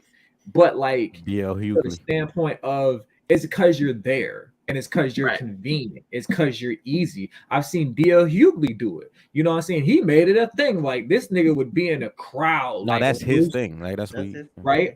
But it was like who had the worst set on Kings of Comedy. Yeah, his regular jokes are not, but his getting on niggas is A+. A+. So it's just like with that being said, these are motherfuckers cracking jokes, and the odds of somebody coming on stage and slapping you because you cracked a joke that somebody you've never seen a day in your life are very slim. Now, I'm not saying it don't happen, but it's probably like, I'm not gonna go up there because I don't want to embarrass myself. When Will Smith and this whole Chris Rock thing, he took that shit personal. That shit was personal. I'm telling you, we cannot keep ignoring how Will Smith has been treated in the media. If that whole entanglement situation did not happen, the situation at the Oscars does not have happened. I agree with you 100%. But see, that all is brought up again on him. They decided to share that shit with the people. Right. And they decided to say, okay, well, we went through this. Just like, okay, let's take Will off the table. Let's go with DJ Envy and his wife right now. Oh my. Let's go with DJ Envy and his wife right now. Go, Watts. Now, here's the thing. Everybody only hears key words in this whole thing. They're not paying attention to the full scope. They've been together since they was 15 years old, Slim. Right. She didn't say that she never came with him. She said for the first 10 years she didn't. You got to be very specific. Why would you put that man out there? No, hear me out. Again, everybody sucked their teeth on this thing. Why? Because their ego heard exactly what I just said. No. I don't know, bro. Hold on, hear me out. No, I said I didn't suck my teeth because. Oh, okay. I don't shit somewhere. Don't worry about it. In my head, when you gave the numbers in my head, I'm like, how good of a stroke do you expect a 15-year-old to have? Right, I know, because it's probably about 7. Seven max. Yeah, I'm giving you 7 at 15, nigga. 7. Yeah, I'm not even in there for a minute. We still got time to do some stuff. Yeah, go shopping, here, nigga. skip. But the point is, Envy and them, they brought that out there, and now everybody, Envy knows he's about to be the bid for a very long time. Very long time. So, with that being said, if Envy decides to say, yeah, all right, no more motherfucking jokes, it's like, all right, nigga, but, everybody not scared of you, bro. Somebody's going to test you. Somebody going to do something and say it. And if Envy do end up coming back and slapping old boy or whoever or cussing them out because of that, they can't get mad at that. Everybody knew what they signed. That's like a street nigga upset. He doing life. You know why you doing? You know what you signed up for. This was a. But they are upset that they're doing. Envy one of the few people in New York. If it's wrongly done, then you're upset for doing life. But if you knew what you were doing and you signed up for this life, and this was a end game, and it played out that way, why are you upset? I don't know how you can rightly be set up to do life as a street nigga. No, you can't be. But you gotta have wrong. Every day, bro. Life ain't to me. Let me tell you something, and anybody, if y'all feel me, you feel me. But you don't, you don't. It is what it is. To me, life is very simple, young. It is yes and no, and the consequences behind it. But if you no, there's no but, Doug. There's no but. You're doing something wrong. There's no but, Doug. Life ain't nothing but yes and no's, and the consequences behind it, bro. But if you say yes to the street life, so let's then take you can't get mad at how the game ends. Let's take it away from comedy. Let's take it away from the comedy situation. Let's take it to your household or your interpersonal relationships, your family, right? But mainly your household, right? Right. So what you're saying they're not doing what you're telling them to do. Which is keep that shit in house. Thank you. Can I say no? I'm not talking about letting people know what's going on in your house. I'm talking about how do you manage your emotions when. But see, that's what I'm saying. Though, boom, in your house. Boom, you got to understand what I said in the beginning. What Watts just echoed. All right, perfect example. There's only one resident married person on here, and that's Maurice. Maurice, be honest, yes or no? You are an open book. But there are certain things in the union between you and your wife that stay between you and your wife. Am I correct? Yeah. Thank you. Now, and this is, but I can. So I'll say this. I'll disclose. Some stuff is if I know that you need bits and pieces of it, I can give you bits and pieces of it. You know, bits and pieces. Because I got to protect who she is. But the problem is. There's no need for any type of emotional maturity if you're not. See, this is my issue right here. This is my issue when it comes to this society. We live in a world where we give people the weapons to hurt us and then get mad when they hurt us. No. Yes. No. The problem Stop is putting your business out there if you bruh. don't want nobody to use it. Also, true, but also I'm not talking we about can't that. badger people that way and be mad that they lash out. You can't. You're right about that. You can't. That's the point. It's give and take, bro. It's like a dog. Like you can't keep hitting a dog with a stick and get mad when said dog bites you. Yeah, That's a totally no. That's totally different than what we're talking about in this instance. Because the truth of the matter is, let's just be real. There are certain platforms and conventions that have been created to have some sort of power where it's like, all right, perfect example. You have women out here nowadays who want to say, I'm taking back my sexuality, but they use that as a manner to be promiscuous, but then will fault a man who says, I don't want to deal with you because of your promiscuous ways. And then they will sit up there and shame him. But it's like, you know what? Nobody knew you were a hoe if you never said anything. And what we live in is a society where it's like, I'm going to give you the rocks to throw at me and then fault you for throwing them at me. Nah, hey, man. They told you a story. Listen. All, hold on, wait. We can get another part of that. They didn't tell anything. August Alsina told, and they had to do PR control. No, they did not have to. No, they did not have to. Stop it. I'm sick of this. I have to shit. Man, it's just like what Watt said. No, man. I'm sick of blaming Will. I'm with Will. Will said the henny flowing. Keep big handing these. But also, Will is a smacking ass nigga. This is not the first nigga Will smack. Or the last nigga Will smack tried to kiss him. He smacked him, Anthony Mackie. Also, Will used to stay wrecking when he was on the road. Hey, let me ask you a question, real talk. I just don't understand. Why, Watts? Are you going to go on television or some sort of public platform and start talking publicly about the indiscretions in your marriage? I have. So you can like yeah, what? Yeah, I'm being real. Like, don't get me lying. Because I'm not gonna lie to you, bro. Like I literally have it's bits and pieces of that of that. That's my therapy. So I'm not gonna be upset if somebody come in and like with my joke, me living with my grandmother at that time. I told it. So when people coming up to me talking about, hey, now it's after 10:30, where you gonna be at? Okay, so perfect example. The 8 miles then these people shouldn't get mad. If you're gonna put it out there for public consumption. But that's somebody. But I also volunteer. Here's the difference, bro. When I put that out there, I also volunteer. I knew that if something come back, the only person fault is mine. I can't get mad at that. But when I said it, what I'm saying. No. But when I did say it, it was actually when I did put all that out there. It was to educate. You know what I'm saying? In a small way of showing somebody, hey, even at the worst circumstances, there's something to come out of this that's going to be positive. You feel what I'm saying? Hold on, Doug. Don't put your shit out there.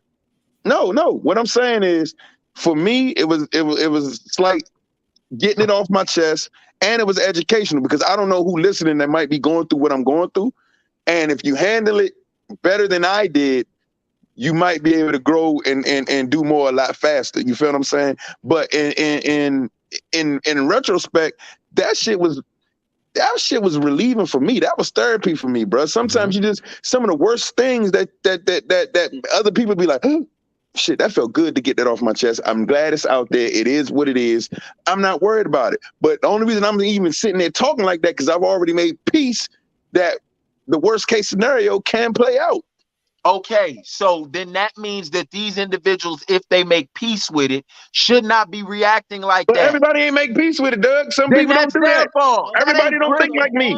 And I think you need to understand that. Everybody ain't thinking like me. Everybody ain't thinking like me. I want y'all to really understand. Wait, hold on, wait. Y'all talking about the celebrity stuff.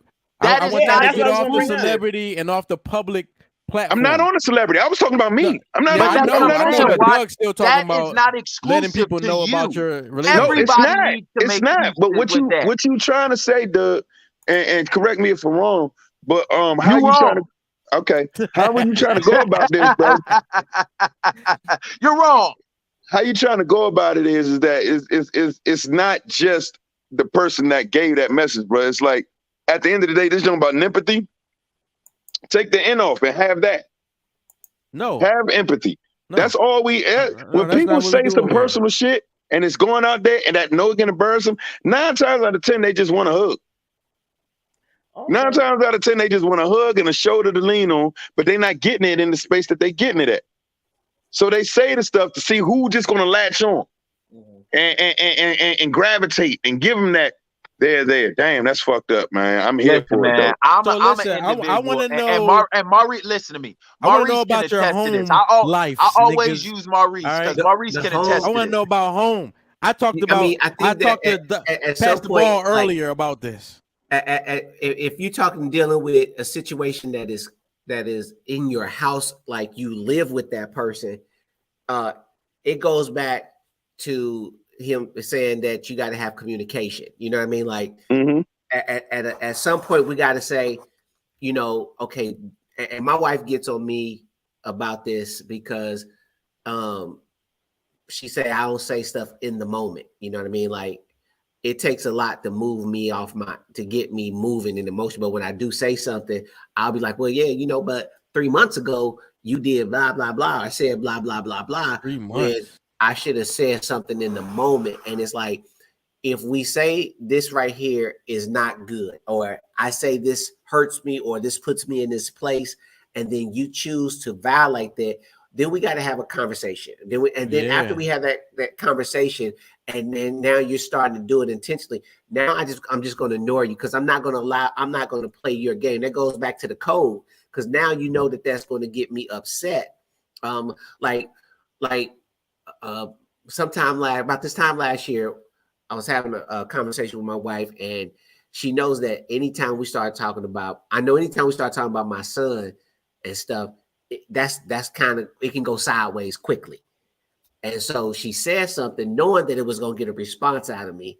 And then in our conversation, she was like, I said that intentionally. And I was like, you know, like why you say that intentionally? Oh, you was trying to get something out of me. And at that point I was like, oh, see, I gave that control. But when I changed the code and next time she tried to throw that curveball, I didn't even acknowledge it. And because then now she's trying to scramble to try to figure out something else to say. And I'm just like, nah, I'm not about to play that game. So once you set that boundary, you addressed it, and then they choose to keep doing it, then you have to change what moves you. You know what I'm saying? Like if it moves you, then you have to change what moves you and not give it the energy that you would normally give it, because it's going to be a constant fight. So if you change, let me ask you, I hear what you're saying. I hear what you're saying. You know, like, don't give them fuel for the fire. Right. But you stop giving them fuel, and the thing that you express to them, I want this done, or stop doing this, right? And you've stopped giving them fuel, but they still are doing the thing that you asked them to stop doing, or they haven't stopped the thing that you've asked them to stop doing. Right? So like what the fuck do you do at this point? Stop being around that person. You live with this motherfucker.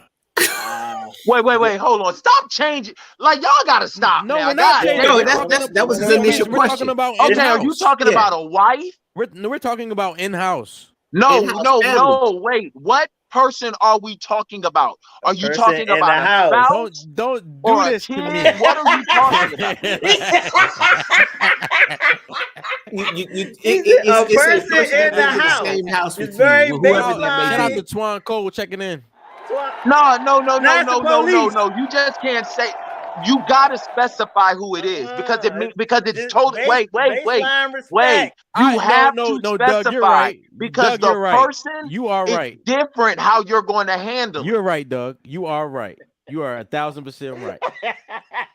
You got to specify. And fuck you at the same time. you don't have to specify. Just know it's somebody that lives in the house, and he's speaking hypothetically. If it's somebody that lived there, I'm gonna kick him out.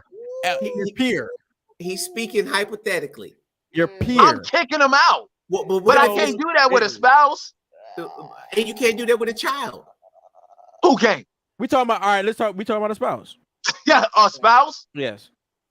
Wow. Wait, all right. We're talking about a spouse, and the spouse's actions or inactions are inadvertently passed down to the children. God damn, boy, y'all add more curveballs than Pedro Martinez. You like add the details. Yeah, you know what I'm saying? Like, you know what I mean? So what I'm saying is you try to separate your emotions from it. You try not to get triggered by it. You notice, oh, they trying to trigger me. They know this is a point of contention with me. So they try to trigger me. And I was like, you know what? I ain't even going, but it's still, as somebody who has dealt with an hasn't individual, been remedied. As somebody who has dealt with an individual like that, and Mo knows who I'm talking about, you gotta separate yourself from that person. Period. That's the reason why I said you got to specifically know who it is. Because if we're talking about somebody who lives with me, get your ass out. But if we're talking about a spouse, first you should have vetted that person enough to know you should not be with somebody. When I say it. You should not be with anybody, man or woman, who is purposely going to lean on the button that they know is going to deal with you. And I can speak from this from personal experience, because trust and believe, I was about to walk down the aisle with this person and I damn sure stopped myself. I had help. Let me just put this one thing out there real quick. So I'm telling you what it is. I know you got to vet individuals, because if you're dealing with somebody who's going to purposely pull your cord, let me push back. You know, go ahead. I want to hear. I want to hear. You know what I'm saying? One thing I realize is, I'm a lot to deal with. Everybody is. Everybody is. In terms of relationships, right? So I can't expect to be in a perfect relationship. There's always going to be some shit that's going to get on your nerves, right? So how do you navigate that? Like, like, this is a good person, but this shit here. There is a really no. Wait off. a minute. You're once again, Boone. You slick. You're changing. No. That's not. You're that's going. not Wait. Hold on. say. Let me see that's if I That's not even what I meant to correctly. say, Doug. There are things that are important to you, and those same things might not be as important to your partner. That is different than your initial scenario. Are we talking about somebody who is purposely, like Maurice brought up, purposely trying to push in your code? Or is this just an individual who is just different from you, and they got certain things that you just don't vibe with? There's a big difference. You know what? You've given me something to think about. And I want to thank both of you. You got to also choose your battles. Thank you. You said that before. You said that before, and I agree with you.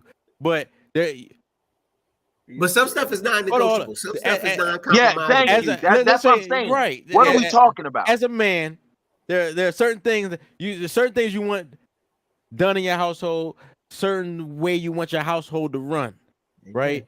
And if those things aren't being done or standards aren't being met, what the fuck can you do? Right? You're supposed to vet that individual. Well, so here's the thing. You take into consideration. So what you're trying to do is, I put it like this. Hear this in a context. I'm dizzy. What you're trying to say. So, shit! Shout out to Ace Almighty had rules in the building. Hey, you take somebody who's not had rules, and then they're used to. I deal a lot with a lot of homeless people, right? I deal with in a homeless community, do a lot with them, and a lot of them are, Yeah, you have your drug addicts and your alcoholics and all that other stuff. But a lot of them just don't want to be on the grid. They just don't want to follow rules. So you take somebody who's not used to following rules and put them in a system. Now that they have rules that they have to follow, now you know that they're going to buck against the system because they never had to follow any rules anyway. You right, know that's what I'm talking. That's what I was trying to allude to. So like now what you have to do is if you grow up with different standards. So I think is finding the piece of why it is that they do or not do what it is that is in place. Finding that piece and having that conversation as to the why behind that, because all it is a weed from a root. You know what I'm saying? Like there's a root somewhere and there's a weed just coming up, and what we deal with is the symptom or the weed, and we not getting down to the core. And sometimes getting to that core can be a painful, ugly thing, because you got to rip that Band-Aid off and deal with some ugly infected stuff that anytime you're trying to put some antiseptic in there to heal it, you're going to have to deal with whatever comes with digging that deep and rehashing some things from their past, and some things that they may not be comfortable with, and some things that they have unresolved in them. And it may be the situation that is created, helping them is created so that it can help them become whole, as opposed to aggravating the person that's in the situation. You know what I'm saying? Like I say this, like when God is using my wife as a hammer, she don't know that she's a hammer. I can't get mad at the hammer. Hammer, why you hit me on the head? Well, no, God, why are you using a hammer to hit me on the head? You see what I'm saying? Like, so being able to not take it out on the hammer and really get down to the core of that situation can alleviate what's going on, because they just may not have an understanding. It may not be intentional. So what does that look like? So are you saying it's best to, you don't go into the big conversation that needs to happen, right? You don't go into that conversation with accusations. You go in there asking questions. You go in first. You go in a non-hostile moment. You know what I'm saying? When there's no bullets flying, and it's a peaceful thing, when it won't feel like an attack. So, you know, in a nice day and everything is all moving together and things are good, and then you just kind of say, hey, I just want to say something about some things that I think that we need to talk about, and do it that way. Because if I say it when bullets are flying, I'm not listening to what you're saying anyway. Now that's a lot of women say men don't express themselves. I believe a good 45% of niggas who don't express themselves is because they know if I say something right now, it's gonna be a problem. It's gonna be fucked up. So like, shut up. Just and it's not that I'm not expressive. I'm not gonna say shit right now. Just 45%. I'm just trying to be right. You know, at least just 45%. At least. Because there are a lot of black men who do not know how to communicate. I have to agree with that. No, I agree with that. But see, this is my big misconception about communication. I don't believe that it's just black men that don't know how to communicate. I don't believe black women know how to communicate. No, I believe they like to talk. Yeah. Yes. But they don't know how to communicate. Yeah. See, as a person who studied communication, 70% of communication is nonverbal. So what happens is you are communicating. It's just that when somebody loves to hear themselves talk, they're not paying attention to the nonverbal cues that you're giving. So I believe there is a non-communication when it comes to black men, because we were never taught how to communicate. And then I believe that there is a non-communication from black women, because their misinterpretation of communication is, I'm talking, you're gonna listen. we need when a woman says we need to talk, Ain't no such thing. Talking. We ain't no talking. such thing. We are not talking. We are not talking. She's talking. But the whole time Ace is monitoring this conversation that we're having. Ace. Right now. You know what I'm saying? Shout out, Big Ace. Yo, but right now we got Doug's perspective. Adjusting his light and everything. Yeah, I had to let the light come back on. But the Bible says, "Let your light shineth, that men may see your good work and understand Doug's perspective." So it's too hot for the furs, I guess. Let's do. This nigga ain't got no AC. The furs are coming back out in the fall. Believe that. In the fall. Okay. Yeah, this heat index is too much. So Doug, this week's perspective is kind of like a piggyback to last week, right? It's another scenario, but of a man trying to protect the honor of a woman that he is related to or knows, and catching the bad end of it. So I just want to play this for you and then get your perspective. No!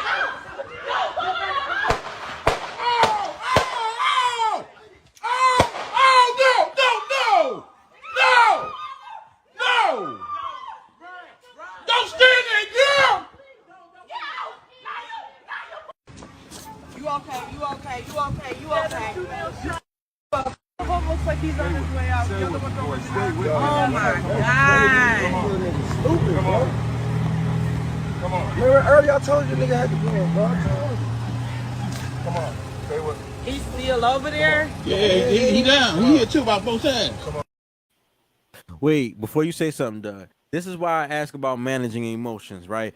Because when people keep coming at you or you give warnings and you're not getting the desired results, what the fuck are you supposed to do, and how do you achieve the results that you desire without violence? Right? So go ahead, listen, Doug. man.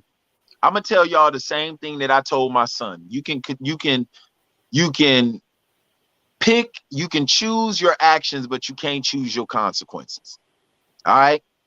And we live in a world now where people feel that there is no trade-off for their actions. I am all for protection, but the one thing we need to start doing is we need to start loving ourselves and protecting ourselves. That's the reason why I said last week, I had to adapt what Joshua said. As for me and my house, I'm worrying about my goddamn self. Because at the end of the day, man, ain't nobody gonna be thinking about you. Nobody's gonna be thinking about you. Now that says this woman allegedly called her brothers. First, why would you call your brothers knowing good and damn well the dude you're involved with? Or your brothers. Thank you. Yeah. You wanted something to happen. You know the dude that you're involved with. Right. Like, it reminds me of what Scheherazade Ali said over 30 years ago. And I know that name rings bells in the black community. Yes, it does. But she said, a black woman will book a fight for you and then bounce. And as a result of her not having the emotional maturity to say, I'm better than this, I'm leaving, or not getting involved at all, now your mama got to bury his son. I want you to think about that. I'm not even making any jokes. Like, people sit up here and they look at Doug and they say, Doug, you're mean to, or you always talking down on black women or black people. I'm not. I'm just wanting us to be smarter. That's all I want. I want us to be like, I'm not even joking. I know B Knowing is laughing because he can find a joke in anything. No, this I'm is laughing not at funny. what Boone said. I'm not laughing at you. Oh, okay, this is not funny. This is not funny. This is the second time in as many weeks that I've seen a black man or heard about a black man losing his life. This shit is not funny. I don't know if these guys died, but they definitely got shot. Their life is altered. Yeah. Either way it goes. Agreed. Stop it, man. Like, we as a community gotta stop making these rash, irrational decisions, because these irrational decisions are permanently altering our lives. permanently altering our lives. Like even when we go back to the Will Smith thing, bruh, your life has been altered. Altered. That listen, everybody loved Will Smith.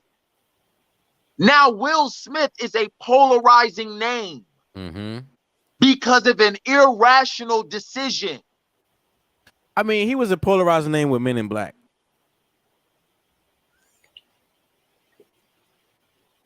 I would have picked Wild Wild West, but I would have picked one of his albums. But Coming to Miami, coming to Miami. Welcome to Miami. Man, coming to Miami. All I'm saying is this. All I'm saying is this, y'all. We got to start being better because this mantra of, and I know this is going to be messed up to say, but for those who are intelligent enough, you'll understand it. This protect all black women no matter what shit is costing y'all lives. It is costing y'all lives. If they wanted protection, they'll protect themselves by not. This is the reason why I go back to what it is I said. Y'all need to start properly vetting the people that y'all decide to get in relationships with. Because he didn't just wake up one day and say, I'm gonna shoot somebody. You saw signs of this shit. Because the truth of the matter is nobody should have a gun if you're not living that type of life. Because as much as people want to sit up here talking about guns, you ain't running into that much violent shit if you're living your life the way you need to live it. You're just not. Like, we really need to start getting a control on these horror stories that we hear and subscribe to so much. Because if you're living your life the way you need to live it, you shouldn't need to have a gun with you. Like, we got to start being better. We really got to start being better. So like my man Joshua said, I'm going to adapt it for me. As for me and my house, I'm taking care of my goddamn self. He did not. Period. Well, they came to his house. That's why he had the gun. He was home. Oh, they was at his house? Yeah, the two brothers came to the house. Oh, you know what I would have told her? Leave. Leave. Because I guarantee you, this isn't the first time she called them over this shit. That's why he had the gun. They beat him up last time. Come on, man. Time, right? You ain't no. Ass last time. He said not today. Not today. Not today. This ain't the first time she done called them. And now your mama gonna have to bury a son because you ain't emotionally mature enough to do what you need to do to leave. And you want to know what's so bad about it? And I ended on this. At his murder trial or manslaughter trial, she'll be right on his side supporting him.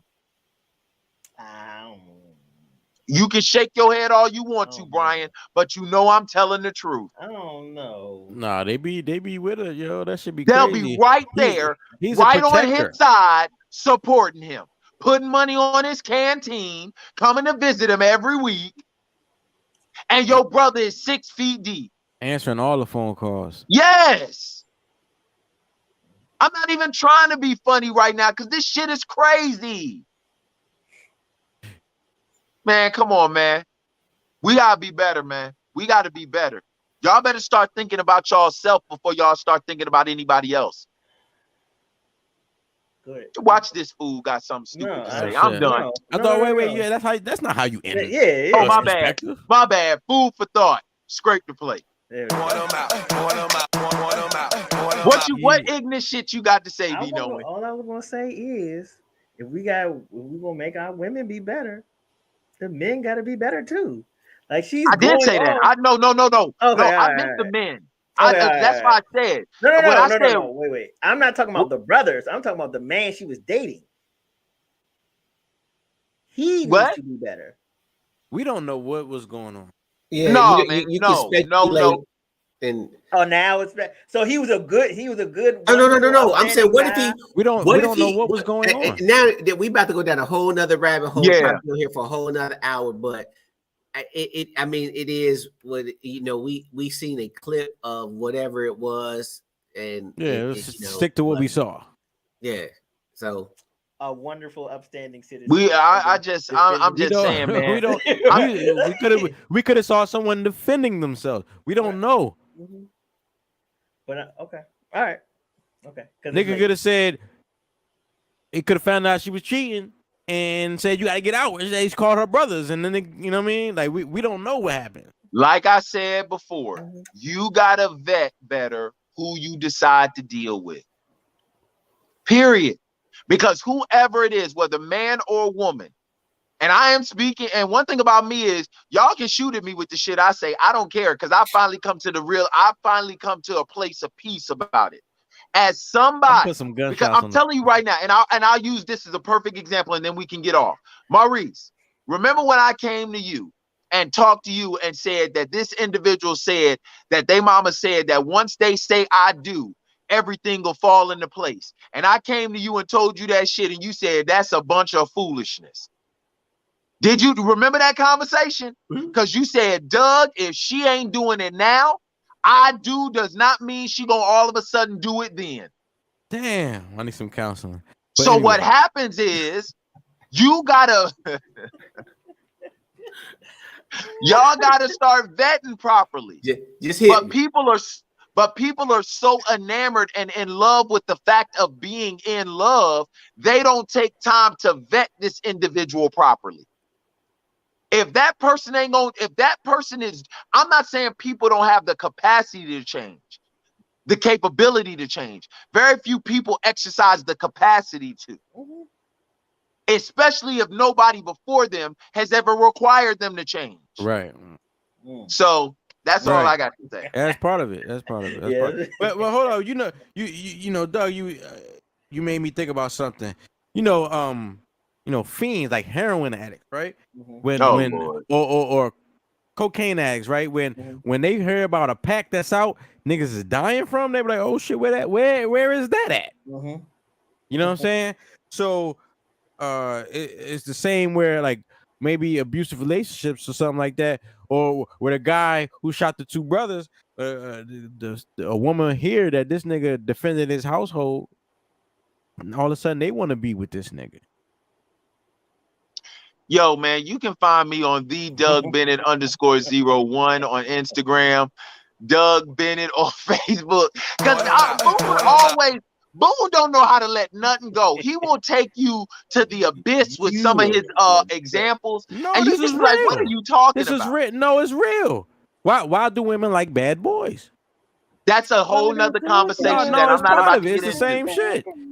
It's the same thing, like you said. Like, you know, that is too long of a conversation. Like how would you feel as one of those brothers if you got popped in the leg and to find out that your sister went back to the nigga that popped you? That is too long of a conversation, man. It's already 1 o'clock. And I might pop her too. We'll keep it 1,000. I'm gonna pop him, and I might pop her too. Pastor, yo, tell us where they can find you. Maurice Ball. Hold on, Pastor. Can we watch Lil Man's basketball? Is that shit streaming anywhere? Yeah, I got so I have a YouTube channel that I just post his games on, and I'll send that to y'all in the private chat. But it's because it ain't really big. I don't really have no followers on it. I just created it so I can post it for the team and stuff like that. But I got some stuff that I'll send it to y'all so y'all can check them out. Yeah, but y'all can follow me at C Maurice Ball on IG, or if you're looking for a church and y'all want to just stay, you know, rock with us on Sundays at 9:30 at Relevant Church on Facebook. You can jump on, and I still have old messages that I've done. So anytime, and y'all more than welcome to jump on at 9:30 Eastern Standard Time at Relevant Church. Yeah, I follow the live. I get the notifications. I be checking in, man. It's like it just the camera's on you, so it's like ain't nobody else in this motherfucker. we still social distancing, man. I don't hear nobody saying yes, Pastor. So the way I get down is I have the building open, But I don't pressure people to come in. You know what I'm saying? Like you come, you don't. It's whatever. But you know, as long as you're listening and it's that way. But yeah, we keep it low key. It's the food. You gotta get once the food popping, they coming. That repast food. What happened to repast during church? Repast. But repast food be hitting. Repast food be hitting. Not during the service. I haven't had bad repast food in my life. Look, that's because you emotional. You just need something to support. I'm glad I've been to a lot of repasts. Always go to a funeral for what's important. The jokes. I ain't never had bad repast food. How many niggas have died on your watch? My mother's side of the family old, and she was grew up as an only child, so they were old. I grew up with. I've been to like probably 20 plus funerals in my life. Ooh, that's a lot. That's a lot, yeah. Yeah, my mother's side of the older family. I grew up going to funerals, so that's why it's a joke. Like my family is just like they go to the funerals, they might drink, niggas smoking, and it's jokes. Might be a fight, like you know what I'm saying, at the funeral home and shit, because we ain't know about this chick. Like, oh, you know, simple stuff. I told you my grandfather's funeral, the two chicks with the boots with the fur came. Yeah. My family, man. My family. I love them. Woo! Yeah, we out of here. Yo, Sonic Boone TV. Sonic Boone. Follow me at Sonic Boone TV. Yo, it's the NEMPATHY Show. This is where, you know, the fellas we talk like men talk, okay? Barbershop talk. You know, even the barbershop is getting a little, like, you got to be careful because niggas be spicy in the barbershop. Yeah. Go ahead. Because that's it'd be a little. I was about to start it. Nah, we about to start another topic. It do. We do need to make that a topic, though. We do. Yes, let's make that a topic for another show. There's a little sage. Woo! Yo, thank y'all for tuning in. God bless and good night.